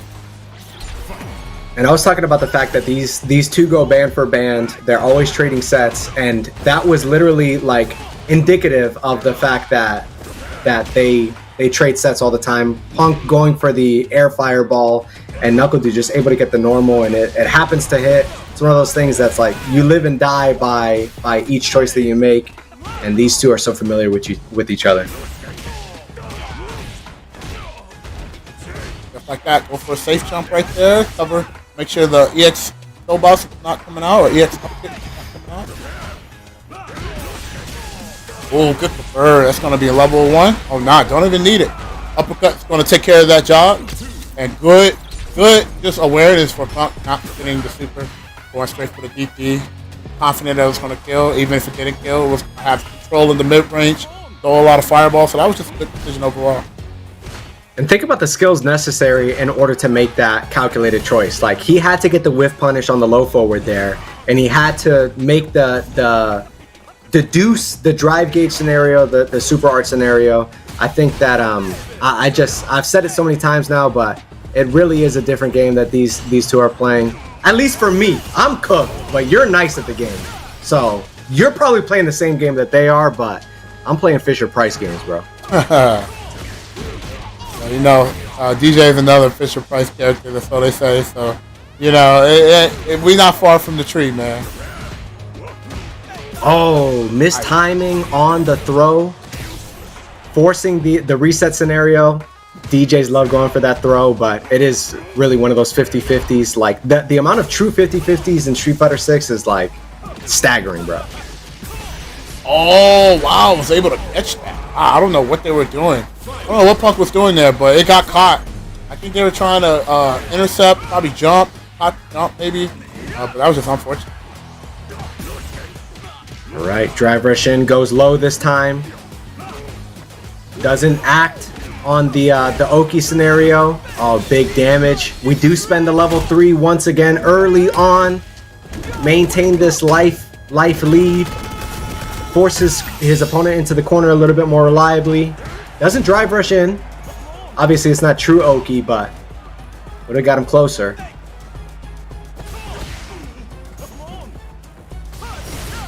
Oh, throwing them EX fireballs. Just to kind of force the option, make them flinch. That's the reaction. Punk is not ready. Punk was ready. And Punk is like, I'm not going to fall for those tricks. That was a scenario where DJ got no meter. Yep. You remember what I said last time, how they didn't opt to use the up kicks there? He just kind of blocked it out. I think that was the adjustment where they were like, I'm going to use it here because this scenario was very, very similar to the last scenario. And this up kick is going to kill. That is super, super cool. Especially given that Punk is making adaptations based on the decision making of his opponent. Saw that he didn't go for it last time, and NuckleDu's like, okay, this is the only thing that works, and obviously if he blocks it, I'm cooked, but it's the only way that I can get out of this scenario. And Punk is coming back with a vengeance, making light work of NuckleDu, trying to tie things up, take it to a game 5. Hey man, right off with the walk up, low forward, catching the walk back, making sure that NuckleDu cannot be in range to kind of throw fireballs and up kick. Kind of walked in and kind of established that mid range early. Like NuckleDu turned that around really quick with the button. Got caught trying to counterpoke and counterpoke to counterpoke. Ooh, an ODDP for his troubles. Able to get the cross cut, and this is one scenario he does go for the drive impact. Level 3 will certainly be the game. One more chance. Oh, it doesn't kill, bro. You're a clairvoyant, man. Hey, man, I tried, bro. 2-2. They need, bro. You need to take this to the stock market, brother. Like we can start some business venture. I don't know, man. You clearly have the almanac from Back to the Future, bro. I'm not trying to have the fans come to my house, so I'm good, bro. My goodness, bro. Like every single I don't know, man. You're on something. You're on something. NuckleDu is on something himself, working on a perfect there after, shortly after, commentator's curse, Punk able to get the cross up and now force NuckleDu into the scenario. We do see the OD up kicks, and now this is going to be guess for game. One more opening for NuckleDu. Oh, goes for the OD. Similar scenario that NuckleDu was in when he went for the OD up kicks. And it pays in NuckleDu's favor that time around. Yeah, you can tell like these players are willing to play calculated reversals, just because they play each other so much. So when you see them like kind of bait each other out, it's an understanding of the opponent very, very well. All right, I love this mid-range game. This is where the players just take things so slow. Does go for the sweep, but still able to get the punish counter there, and another early level 3, bro. This is, I've watched a lot of NuckleDu sets. This is not like the option that he goes for every time. Like, I wonder if there has been some philosophical change or difference, but NuckleDu is right there to taking this game 5. Oh, wow. Try to catch the walk back. Sweet. Yeah, NuckleDu was already ready for it, and that's the game. NuckleDu is going to take that. These two looking like Central C and 21 Savage going band for band. And I mean, you could have reliably said that Punk was going to take it. Obviously, he like kind of snowballed. NuckleDu was snowballing in that scenario, just piling on the offensive pressure. Punk couldn't guess right. And, it's one of those things where he goes Akuma and he just sticks it out the whole way. He still has the Cammy in the back pocket if he wants to bring it back for grand finals if he's able to make it. But Punk not out of the tournament yet, and NuckleDu will be moving on to the winners finals. Yep, I wouldn't agree. I cannot disagree with that. Again, obviously Punk has multiple other characters too. It's not even just Cammy. He has a lot of good characters that he can just pick up. If he's feeling good with. And I think the real unfortunate thing is that the people in losers are going to have to play losers Punk. You know, losers side of the bracket Punk is like a whole different player than winner side of the bracket Punk. So, you know, it's really unfortunate. You know, they're gonna have to work really hard if they really want to get this money for second or first place. Yeah, and a lot of these players we've seen in the World Warrior regional finals. Blue is one of those players that representing the top level in North America, in the East Coast. So if it ends up being, oh wait, actually Blue is playing the loser of F, so he'll play the loser of this set. But Azan and Punk, they've played a lot in the Casas and the TNSs. So what's really cool is that, and one of the reasons why I love the ladder format, but even as we get into the double elimination portion here, is the fact that these online weeklies enable regular players like myself. I know that you're playing you're on stream all the time, you're at these majors, you're nice, but players like me who can advance to those portions of bracket, we get to play players of this caliber and kind of see the skill gap and start making the adjustments necessary to make that next step as players. But that's one of the things that I love personally about these online tournaments. Yeah, I mean, you know, we got to be thankful for our region that we have literally the evil champion pretty much be down to play, you know?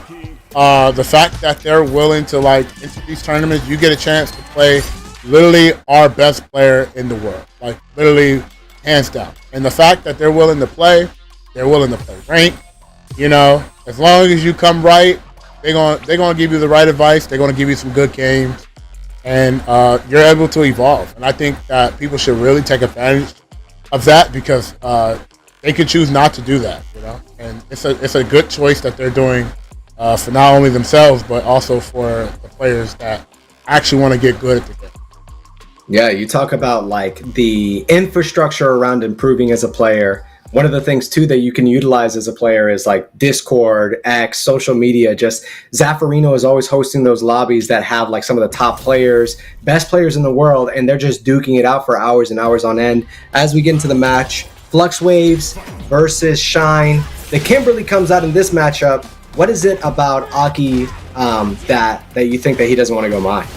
I mean, just maul them. You know, like, she has no reversals. She don't really have a way to kind of like deal with that on defense. And I think Kimberly is so like oppressive and able to dodge around the projectile very easily with the slide, and also the cans teleport and things like that, and the elbow drop to kind of mess with the anti-airs. This is a really good choice to pick, especially if you're trying to be very aggressive in the game. Bro, speaking of aggression, Fluxway's coming out the gate with a perfect. I wonder if this is a sign of things to come over the course of this set. If we see the character switch, if Shine can play the game. It was a one-player game in that first round, and now that Shine is able to get some interactions in, let's see what he can do to potentially tie things up. Yeah, Fluxways is just really good at checking the drive rushes. Been very successful, showing a lot of confidence in fighting any drive rush situation. A really timely drive reversal there to kind of force himself out of the corner, but Shine still maintaining this pressure. Throws the can down, will get the extension. Does it kill? Does he choose to spend the super art gauge? Yeah, level 1 on the board. He's going to tie things up. I think they're going to spend it. Spend the can. Oh, nope. That was good. Again, Fluxwave is very confident of stopping the drive gauge. So I think the drive gauge, I think this match is going to determine if the drive rushes can really play a huge factor for Shine, especially in this match in particular. A really questionable level 1 there. Fluxway is able to get a fat punish. Doesn't choose to, does spend the level 3. That is going to be just eking out as much damage as possible. I concur. Another corner scenario, and you got to guess. Yeah, it's good because now the drive rush forward has a risk. You have a risk of losing the game. And I think putting a character like this that don't have a lot of good reversals and things like that was a really good, smart choice for Flex. It's like that, though? Like a double perfect? That's the kind of gameplay that we're witnessing right now? Yeah, I mean, you know, if the aggressive tactics is not going to work, you know, a character like Aki can keep them out. But you really got to be very very, very wise of how you're going to try to approach. And FluxWaves looks very, very confident. Like, they play this matchup very, very well. Yo, the roundhouse anti-air reach from mad far. That was like max distance. Oh, the slide. We haven't seen many fireballs from FluxWaves, and you got to imagine it's because Shine has that slide reaction kind of on lock, and the one time he does it, he was able to punish him for it. Yeah, and I feel like they could have got a little momentum earlier, but they messed up their inputs and messed up the drive rush and was only getting the top parry. So they lost a lot of drive gauge, and they missed input, so they had to kind of slow the game down and wait for opportunity that they just got right now. And now this is exactly where Kimberly players want to be at. Where the overhead is so devious, a devious lick in the corner, and we're setting up for the throw loops. Oh my gosh, you teched and you paid the price for it, the iron price, and now Shine is on the board here.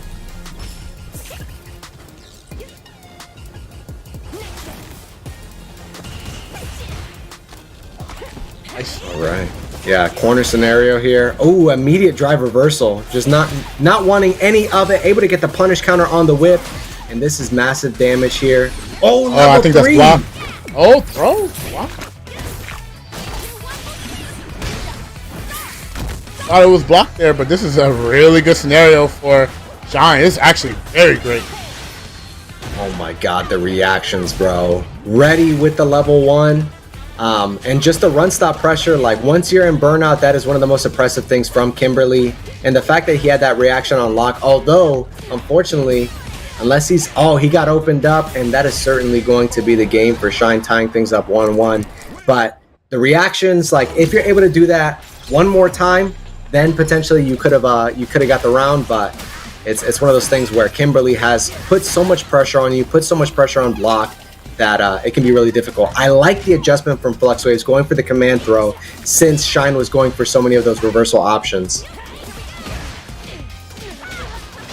Yeah, that was, like I said, this is going to be a very, very like high pressure type of gameplay once Kimberly kind of gets in.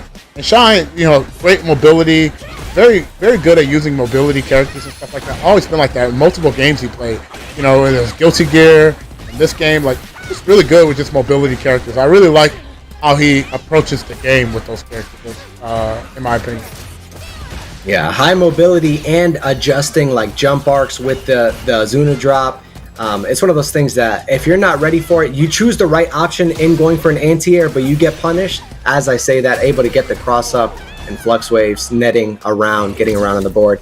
But Kimberly is one of those characters, Akuma with the demon flip. Any character that can adjust, bro, he's always ready with these confirms. He's just built different.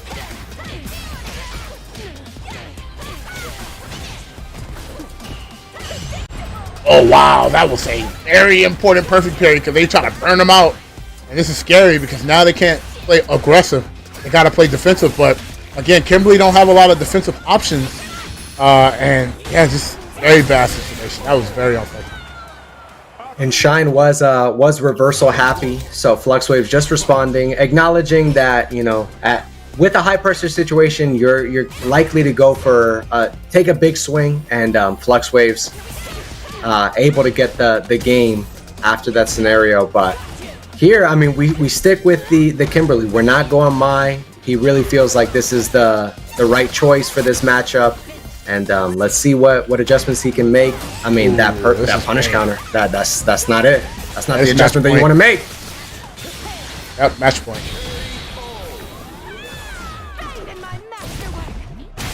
Yeah, I just feel like you know, the gameplay is just not really being effective. You know, Shine really trying to use a lot of drive rush, trying to low check and things like that, trying to jump. And I think the elbow drops was working out a little bit, but you know, the problem is that the heavy kick is such a strong tool, and like it's a good ground to ground, air to ground. You know, it's just very, very hard to deal with. And then anytime Shine was trying to get close, the drive versus coming out. So, you know, it's just a very, very hard tactic to deal with when you're playing a character like that. Especially just making input errors as well. He's piecing them up right now in the mid-range. Getting the punish counter on the cross-up attempt. I mean, FluxWaves just has his number. As I say that, Shine certainly going to spend the level 3 here. And this will, does this kill? You're the clairvoyant, bro. I don't know. Yeah, he's over. GG's. Able to get the damage boost there, and Shine, I mean, in a relatively good position to potentially tie things up, but at the same time, FluxWaves just has his number, able to get the roundhouse there. And one of the things you mentioned that the stand heavy kick is a really reliable anti-air. One of the things is that it's not as committal as a DP is. There's not as much recovery, so the fact that he's able to reliably get this anti-air without committing so much, it puts him in a really great position. Ah, that was a great punish, and this is a good situation. Burnout, it pretty much is a checkmate. Oh, I think I got hit. Oh, this is bad. A lot of damage and almost burnout too. And they kind of go 2/4 of the screen. Oh, this is really unfortunate. Oh, good option there. Very good. They didn't opt to commit to jump and instantly threw that out. That was really, really good. Even if they would have done a projectile, would have armored through. Because the recovery is so long, definitely would have got the hit. That was just a really good decision. Good stuff.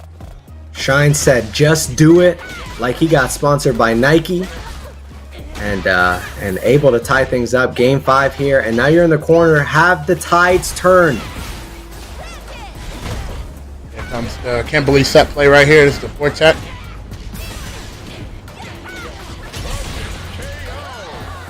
And this is what happens when Kimberly gets in. And I think FluxWave's kind of a little bit mentally exhausted just from trying their best to keep this character out for 3 games, and the 4th game is just, surprise, or game 5. Right? Game 5 is, just very, very tired. It takes a lot of mental strength, but you got to have that capacity when you're fighting a high caliber player. Bro, he's working on a perfect now too. Was lacking the mental energy in the previous round, but came back, took the deep breath, took a sip of the Red Bull. And now these two have traded perfect for perfect, and the cruel fate enhanced, able to land. Oh, the elbow drop. These two are going band for band. Oh, nice. All right. Oh, all the toys are coming out right now, huh? This is game right here. Hey. Is this it, bro? Call it. It's over. It's over. Oh my gosh, bro. Shine absolutely wringing the towel dry, squeezing all the damage out necessary. Bro, the fact that I'm seeing Shine on that graphic and not FluxWaves with the dominant performance that he showed in the first half of that set, I am shook. Shine with the incredible adjustments, sticking to the character, sticking to Kimberly. Bro, cooking. Yeah, I mean, like I said, that gameplay was like once Kimberly gets in, really just dictate what happens. Again, that's why you've seen FluxWaves utilizing drive reversal so much, because they know that the moment they're in a bad situation, they're in the corner, their character don't really have a lot of tools to really deal with that. Sure, they have like a EX dash that they can slide, but it loses to throws. And again, you can't just jump for free because she can whiff throw, elbow, and then you become in another 50-50. You still got to take the throw again. So, again, I got to say, FluxWave game plan against that character was very, very good. Just Shine was able to kind of get in and kind of get a read on the opponent and just maximize that scenario better than them. Bro, once he goes in for the drive rush overhead in the corner, trying to bait out the tap parry and punishing it, it's just like, it's over, bro. Call the ambulance. Yeah, call the ambulance. Yeah, now we got Punk versus Hassan. This is going to be a very good match. We got Jamie versus random select Punk. We don't know who he's going to play. I think Akuma, he's probably going to play Akuma's match. I mean, Akuma's very good. I think against Jamie too. Just having that very, very good fireball at round start is just very oppressive. Makes Jamie has to just jump traditionally, but because he don't have a dive kick, he can't utilize basically just one drink. But switching to Cammy. Bro, I feel like this is the like leaning in meme when you're playing a video game. When Punk goes Cammy just first game, I'm trying to take the W. I'm trying to take this prize pool. Right. Let's go. I like it. Tech nice. early on, neutralizing that throw loop potential. Low forward, the classic, brother.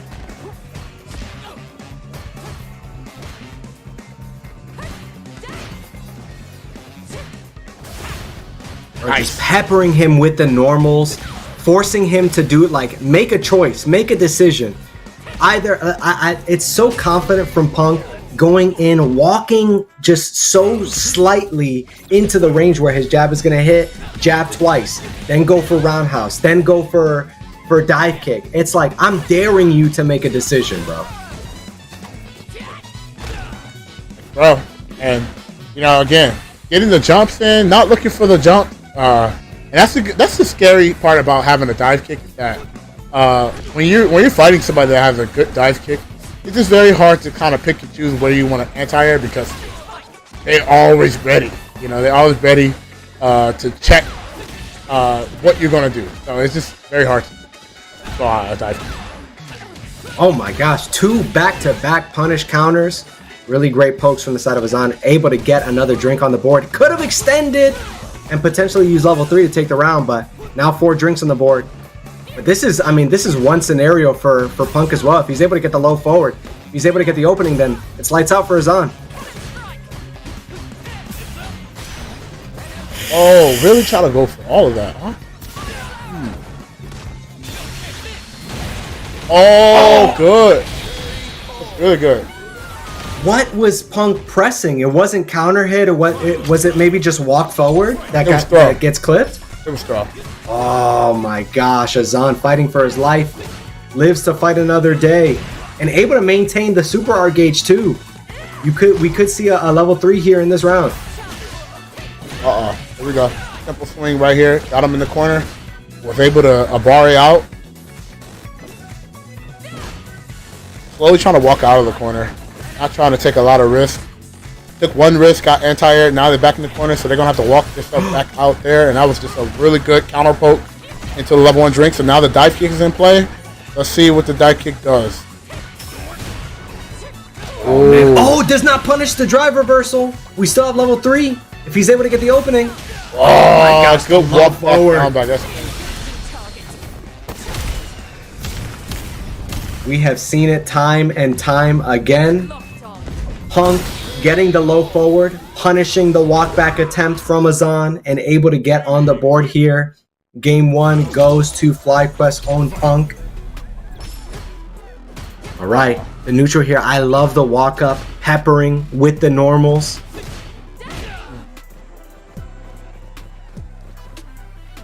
I like the throwdown, man. They're really trying to fish out the butter. Fishing out the buttons indeed. Oh, and caught him pressing on the Rekkas. I wonder if he thought it was maybe a little misspaced. Oh my gosh, but just kind of antsy going for the ODDP, and now you're in the corner against a world-class player. I love it. The standing medium punch. Oh, able to get the punish counter. Another drink on the board. That's a huge resource. But here you're getting salt and peppered. Absolutely seasoning him up. Let's see if he's able to get out of the corner. But still, with a life deficit like this, it's going to be a pretty scary situation for Azan. Oh, able to get the roundhouse. Another drink. Oh my gosh, the dash back! But going into burnout is such a scary scenario here. OD dive kick. And I like this from Punk, just kind of playing things a little cool. Just waiting for the opening, knowing that Azan was going to swing a little bit too heavy. And swing he does. FlyQuest very own Punk able to get on the board here to potentially make things 2-0. Such well-placed normals from both of these players. Oh, getting the counter hit. A drink on the board. Oh, I love it. The extension. And Azan here is so tricky in the corner. Has so many tricks up his sleeve. So many scenarios that he goes for reliably. Oh man, meaty. OD dive kick. That's gotten a million Kami players out of a million scenarios. But Azan saying, I got one of them too. Anything you can do, I can do better. I like that. I like that turn. Oh my gosh, we're going sweep for sweep. Okay.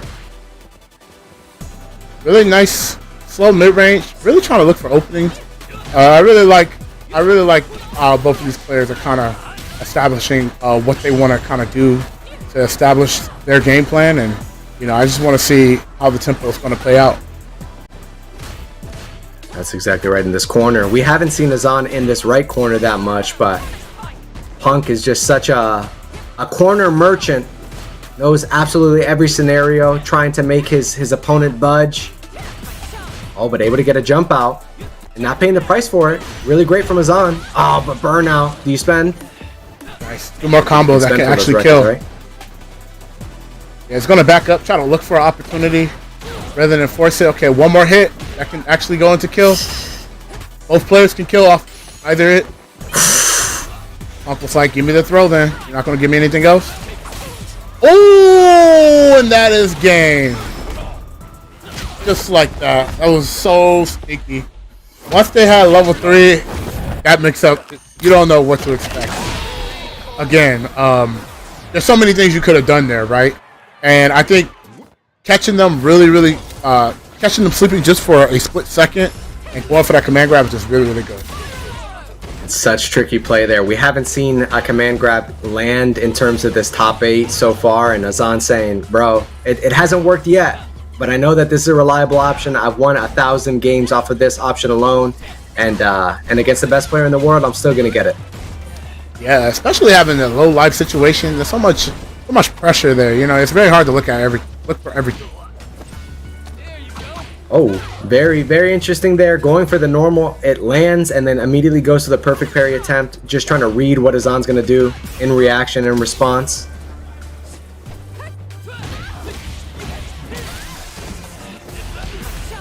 Oh, nice. You can't, just letting you know, you can't just get those free drive rushes, and just was able to get that round. And it's unfortunate because I feel like that was going both ways until that specific moment, high caliber player when you talk about Punk. But it's like that, isn't it? It's just like one swing, one decision is everything. Like it makes all the difference. Caught you pressing on the Rekkas, and we see Punk going for those shimmies, just absolutely dancing on him. And it's because he knows if you tech one time, the momentum swings so heavily in my favor that not only do you have the mental stack piles on, but your mental like legit piles on, and you have to think about what I'm gonna do. Oh, I like that. That was really cheeky. It's like you use that plus frames and then you kind of extend the drive rush to kind of see what they're going to do. That was actually very, very, very, very crafty. And I want to kind of apply and extend more on that. That was really cool. Oh my gosh, man. And Azan absolutely not biting on any of the shimmy attempts. Man of Steel. Looking like the box office this July, bro. Oh, man. This is like 1200 MR tactics, bro. The palms, the random palms.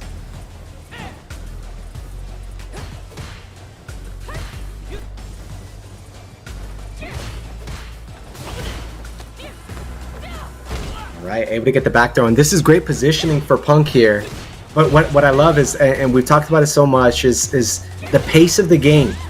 Once I'm going to be looking for the openings. I'm going to be fishing for the openings. In the case of Punk, I'm going to be going for the shimmy attempts. When you don't bite on those shimmy attempts, I'm going to retreat back to neutral and try to get the opening. I'm not going to overextend. I'm not going to overcommit.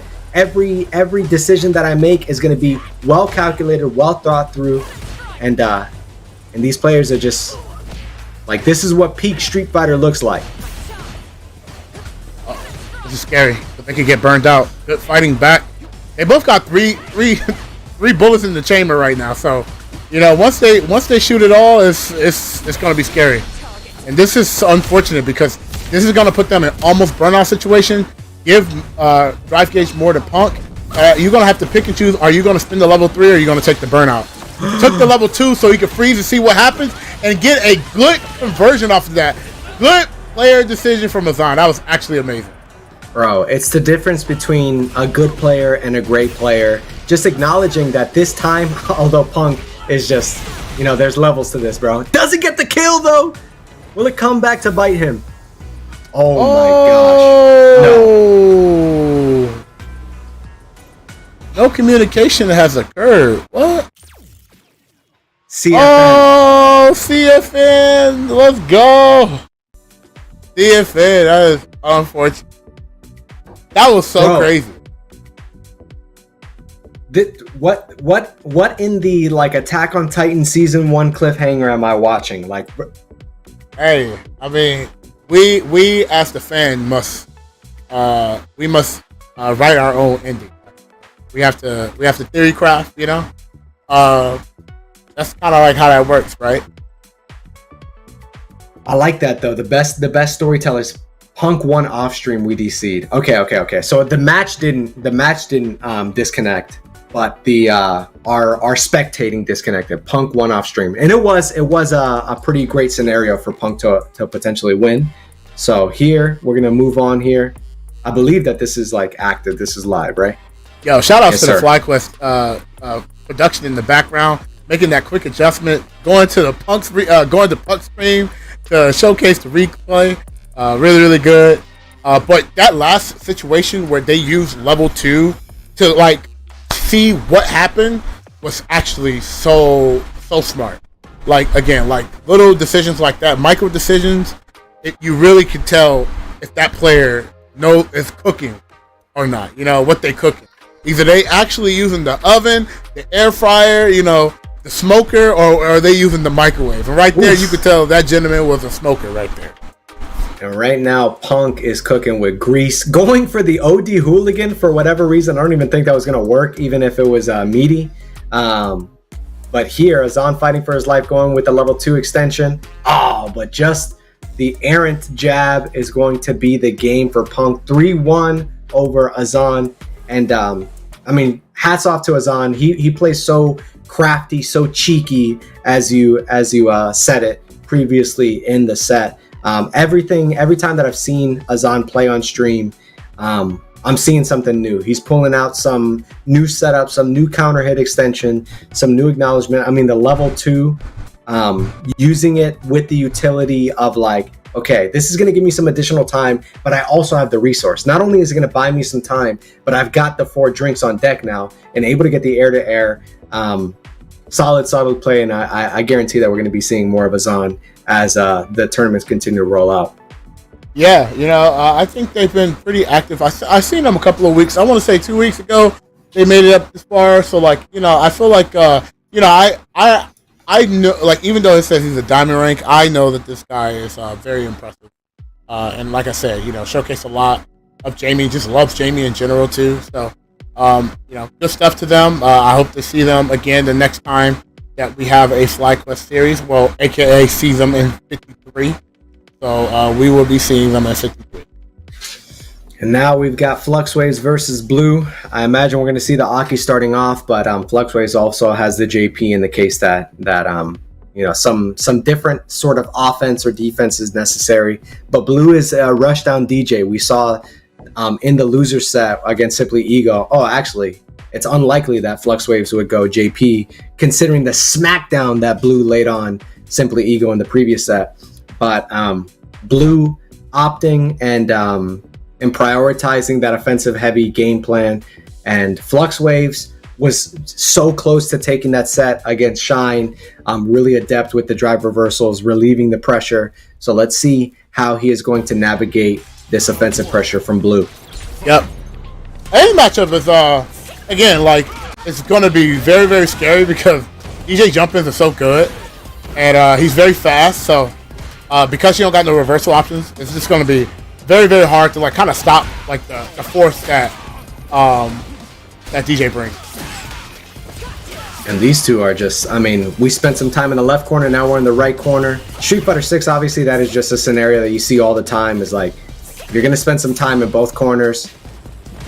And here, the jump-ins that you're talking about, how damaging they are. He goes low this time, it works out, goes for the throw, 50-50 scenario. Drive rush in Oki. Oh, try to grab the hurt box from the parry, and just did not work out. Recovered too fast. Fluxwave certainly has a cash-out combo that is going to be able to kill. Does he need level 2? No, he also the level 1, and it is enough. Fluxwave's first round in this losers round 2 set And Blue just took a big swing. He went for the OD up kicks to interrupt the pressure, and it just didn't work out then. But in another scenario, in the other multiverse, that might have worked out. So I wouldn't be sweating it if I'm Blue. Ooh, yeah. Wow, what a jump.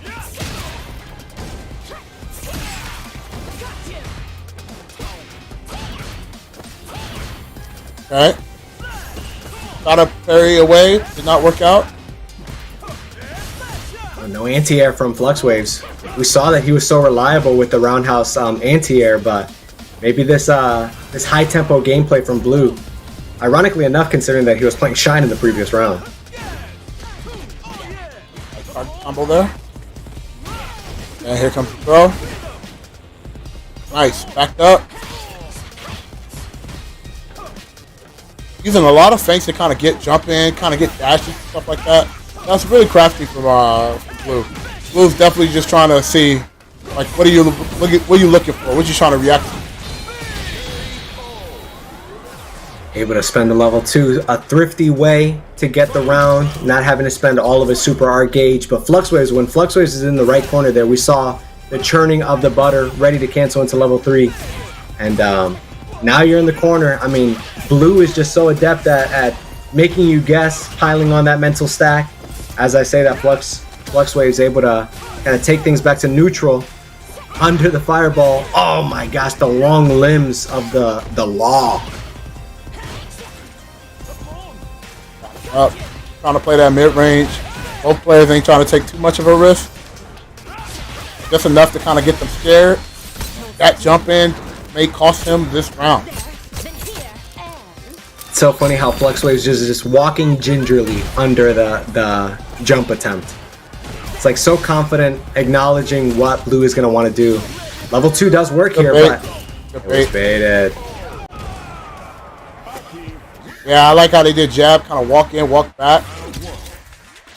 And it's funny because that super was such a good option, because if it would have hit, it would have just threw them back in the corner, and then the scenario would have been reversed. Yeah, although level 1 doesn't get DJ out of the corner there, it is really cool that level 2 has some utility to set up the corner carry and the side switch.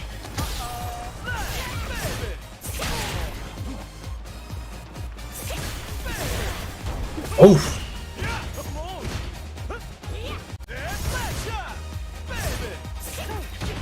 I like this spacing from Blue, an adjustment from what he was doing previously. He was like really up close and in Flux Wave's face, but now I'm just going to stand at kind of that mid-spacing, wait for you to jump, wait for you to drive rush potentially, and pays dividends for Blue as he gets on the board here.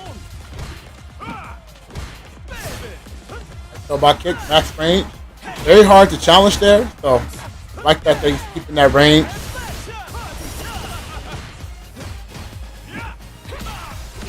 Oof. Oh my gosh. Oh, nice. Oh, unfortunate. Looking for the jump, but it was the command jump, and was able to avoid the up kick. All right. I like this. Oh, just ready to check the drive rush attempt from Blue, knowing that he wasn't going to stay patient the entire time, that he was going to make a decision, and that decision leads ultimately to his death. Flux Waves tying things up.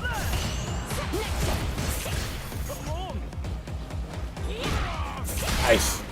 Shutting down them jumps now. Before the first round, they were not shutting down the jumps. Yeah, they made that adjustment, and now they're stopping the jump. And it seems like Blue is playing a little bit more cautious of like how they kind of get their approach. But they're ready every single time. You can't jump on them, you know? Oof. You can't jump on each other anymore. Like, welcome to the family. Jump family back, jump over. Oof. Damn. What play from Blue? You know, just, again, made that quick adjustment, being like, okay, you stopping my jump ins. Okay, I'm going to throw a lot of feints. I'm just going to wait this time. And then was ready to catch all of the jumps. So, you know, it may not do a lot of damage now, but it does a lot of damage over time. You put 3 anti-airs together, that's pretty much a combo. That's exactly right.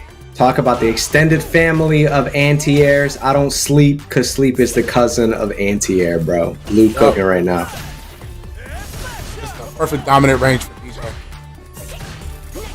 They're in that range, can throw a lot of projectiles, can jump safely. This is scary. They're trying to offer jump. That's okay. They're throwing out the heavy punch Sobot. Got a good conversion.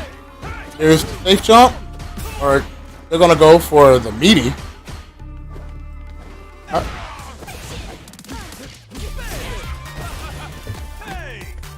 Although FluxWaves is not biting on a lot of these shimmy attempts and trying to get FluxWaves to tech, Blue just taking out the additional layer, going the next step. Okay, you're not responding to this bait, this attempt, so I'm gonna switch it up and put you in a scenario where you are going to bite, and I'm gonna take your life for it.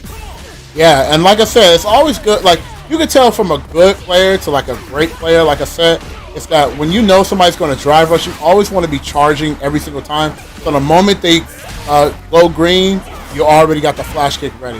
This is going to hurt. Actually, this might be really bad. Going to turn him to put him back in the corner. Probably do EX Fireball to kind of burn him out. Oh, nope, don't need it. Burn it out now. This is scary. Oh! Ready with the throw. Oh my God, that might be game. Or that might be the round. Bro, if the clairvoyant doesn't know whether or not it's gonna kill, oh my gosh. FluxWaves just stealing the keys to death and hell itself, bro. Honestly, what's crazy is that if that would have been any button, if that would have been a medium button, that actually would have worked out. It wouldn't have worked out because of heavy, because of the true block screen, but any other button would have worked outside of like. Oh, the sway. That's the first that we see so far in this set. Oh, he's waiting to charge right here in this.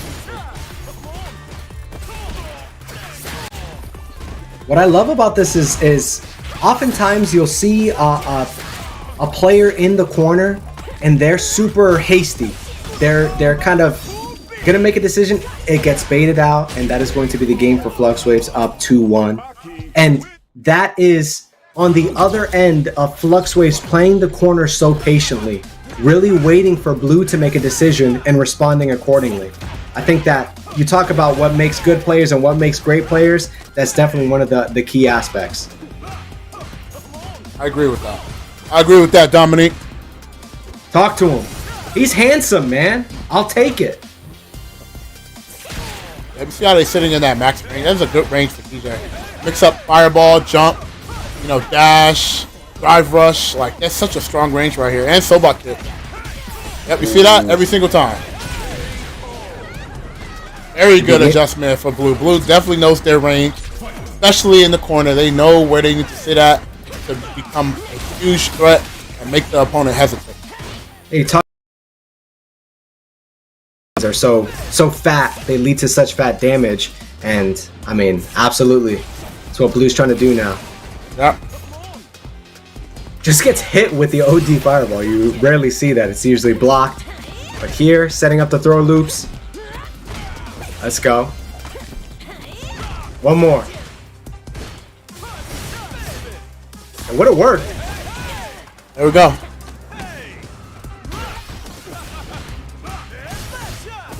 Trying to drain all of that drive gauge.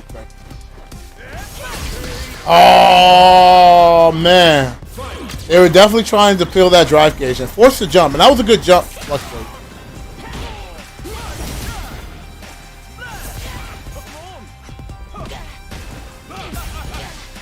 So, a lot of corner carry right here.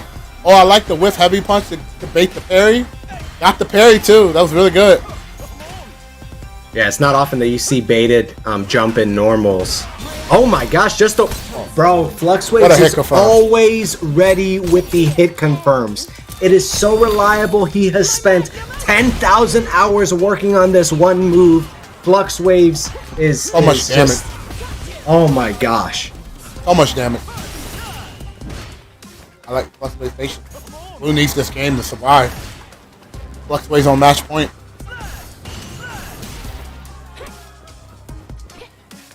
Okay, slowing it down, just slowly trying to walk in, looking for the EX Fireball. Don't want to overextend because the EX Fireball can be surprised at will. waiting to try to get that drive meter so they can do EX Fireball to kind of get in with DJ.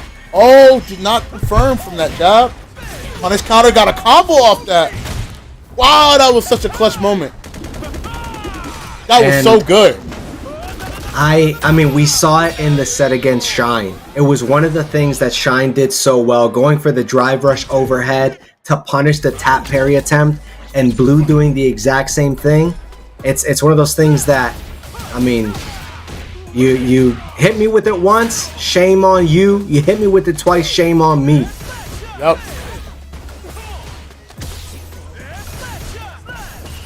On a lot of air slashes. Oh, nice. Walk back. Got hot. Trying to just pull to the low. Oh, Nice. Caught him teching. What you teching for?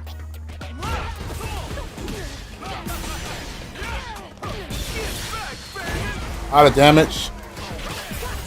I feel like they could have did a little bit more, but I think they just wasn't charging. Just like that, match point again for FluxWave. Yeah, I'm surprised they didn't go for the medium up kicks and then to the level 1. Maybe they wasn't charging. Maybe they had, you know, I know sometimes in those situations you ask yourself, how can I kill? What should I do? And I think he hesitated a little bit and was like, I'm just going to opt for level 1. And unfortunately, that decision just puts FluxWaves in position. But we've seen this movie before. Just the previous set, FluxWaves was in prime position to take the set. Their opponent was able to come back. Let's see what Blue is able to do. Yep. Oh, huge jump in. Good jump in. Jump ins are paying off damage. now.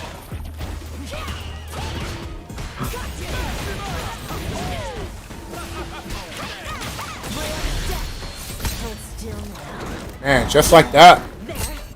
Man, Blue played so good, but FluxWave just held it down.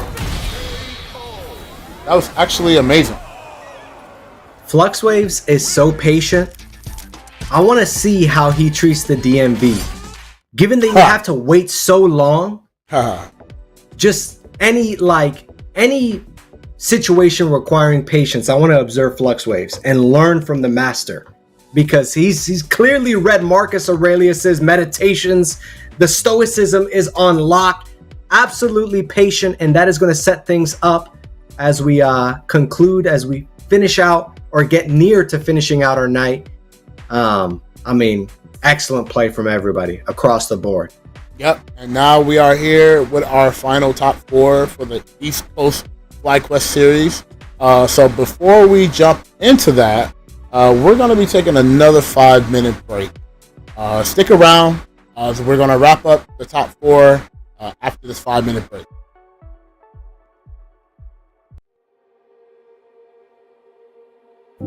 Being a fly fighter, it just means the world to me, you know, because they perfectly dialed in and who they signed. I'm just happy to be able to represent a game within like a group just so high level. I mean, it means a lot, just because like it's cool to see a team like this supporting the FGC as heavily as they do. So it feels a little bit closer to home, you know, like there's a lot of orgs that kind of like, you're supporting everything, but like let's dabble a little bit in fighting games. But it feels like someone's treating my home very well, you know. I think the team is very cool. They treat you very well, and I already qualified for EWC, so now I just want to try to win it. Some teams put pressure to perform well, but I feel like my time being here, I've not really felt pressured by anyone. I feel like that's a very important thing to have from a team.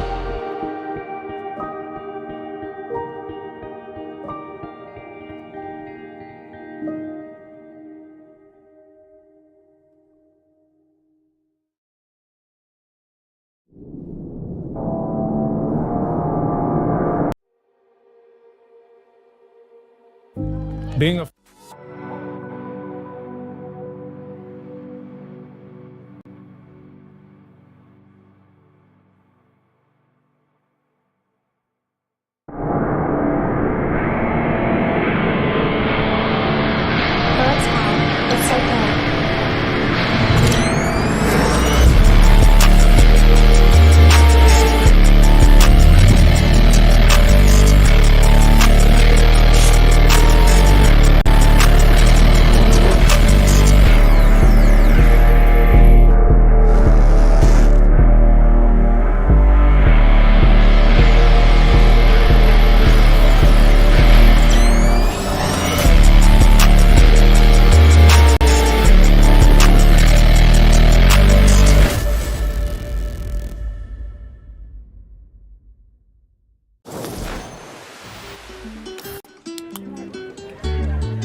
time, baby. Let's Okay, hear no, it. you're so good. How are you so good? I love you, Jake. Do this.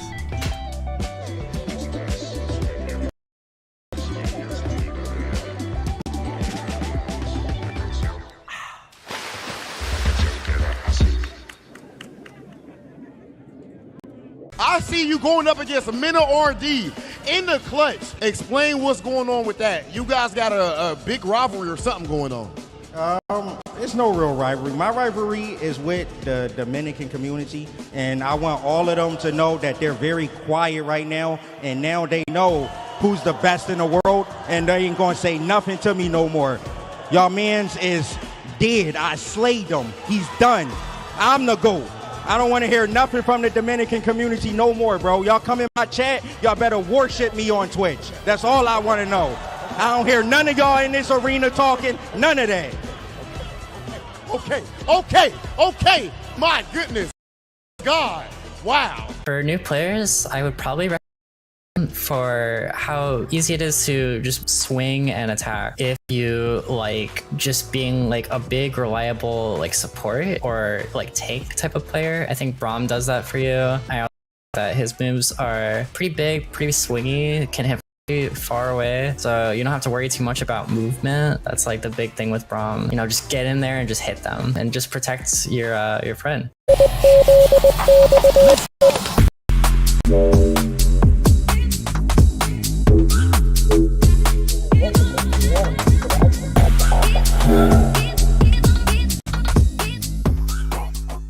What we need is combos. We need straight combos. Everything needs to do at least 50% and then land into a mix-up. We need mix-ups too. New players should play Echo because, as I mentioned before, we need a mix, right? And there's almost no better character to mix than Echo. And it's pretty easy too. Everything needs to be a 50-50. You can't have anything less. No 49s or 51s. Then you gotta get them assist calls. Assist calls. After that, nothing else. For new players, I recommend Ari because you play a game like this because you want to finesse. You want to move. You don't want to just do. Yo, and we are back for the final top four. We're going to be starting winners finals. But before, if you guys just coming in, we are the FlyQuest series. This is a open ladder tournament where you can just play. You don't have to just sit there and just be like, oh man, I got to sit in this bracket. I got to sit here and keep playing. It's how you want to play. You know, if you want to play like every 5-10 minutes, you can do that. You get a chance to play people at your equal skill level, play people that you never got a chance to play.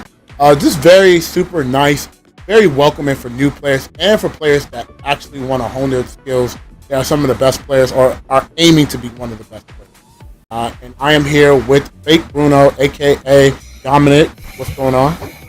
I'm good, man. It has been an excellent night of matches so far. It is a great time to be a fighting game fan. So many exciting titles on around the corner. So many exciting events around the corner. 2XKO Alpha Lab happening this weekend. Be on the lookout for content from FlyQuest, just spotlighting some of the exciting things happening in the Alpha Lab. Then you've got all the events coming up. You've got the Pro Tour starting off for Capcom, and it's just a great time to be a fighting game fan. And if you are a viewer looking to invest your time into improving as a player, these are the opportunities to do so. As you mentioned, the ladder format is perfect for someone trying to get their licks in, trying to improve as players. It's one of those things where you queue up for a ladder match and you're running against Fluxwaves, who's in the top 8.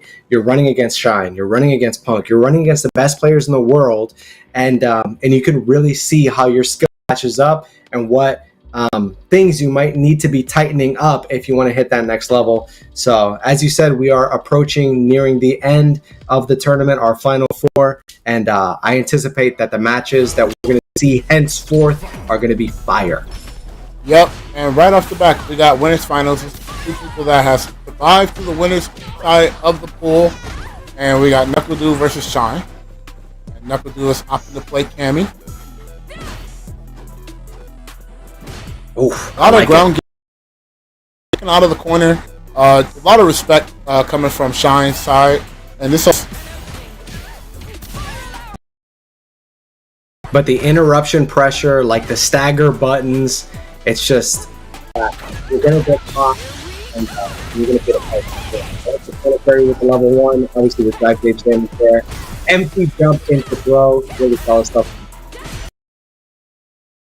I really like that sequence. That was a really good, strong pressure to burn them out and immediately go for no time to think about what they can do.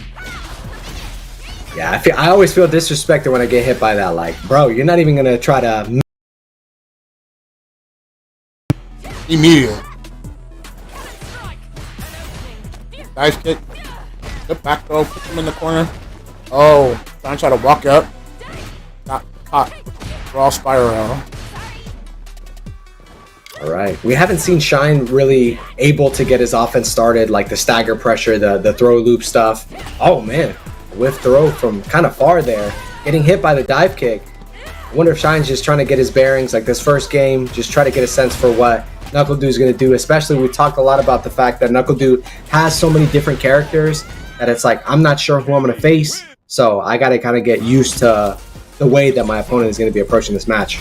Yeah. Good guard reversal decision. It seemed like a lot of players in this bracket that fought Kimberly are opting to just use drive reversal immediately. I wonder if Shine's going to try to find ways to stop that. Love the block on the overhead from Kimberly. NuckleDu just ready. So familiar with the way that Kimberly's like to play. Nice uppercut. Oh, miss screen.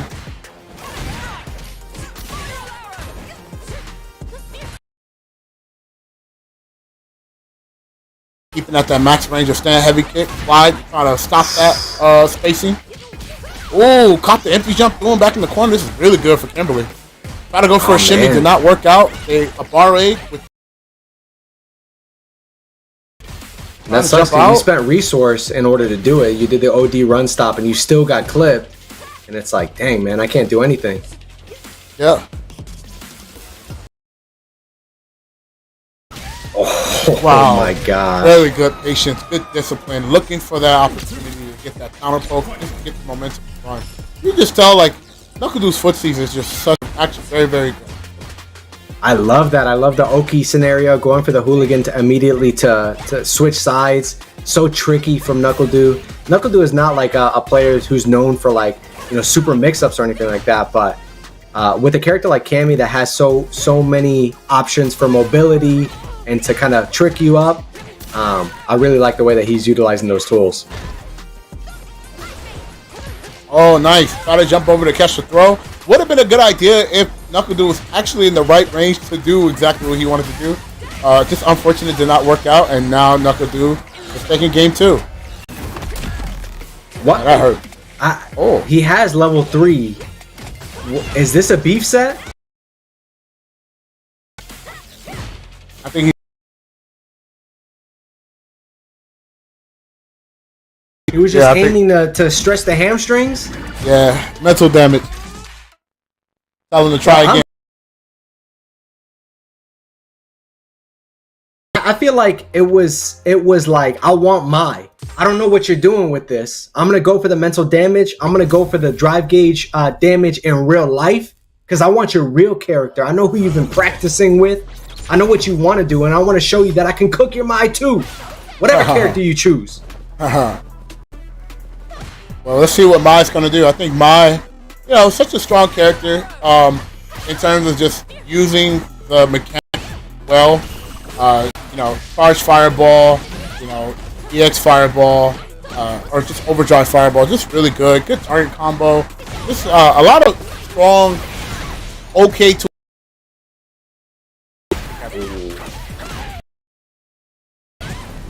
Oh man, DP back to back. One will get Shine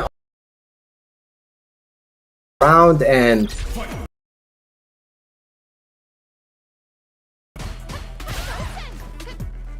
yeah. Let's start.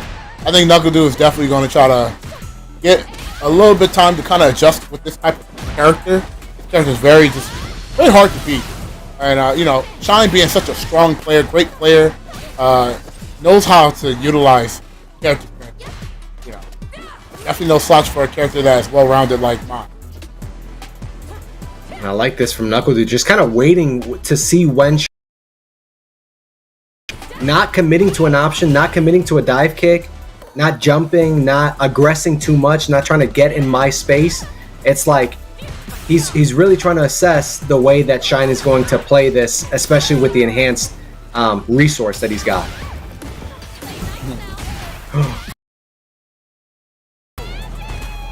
Man, that was pretty flat back, man. You know, just not letting anything go. Just like I said, match point for Knuckle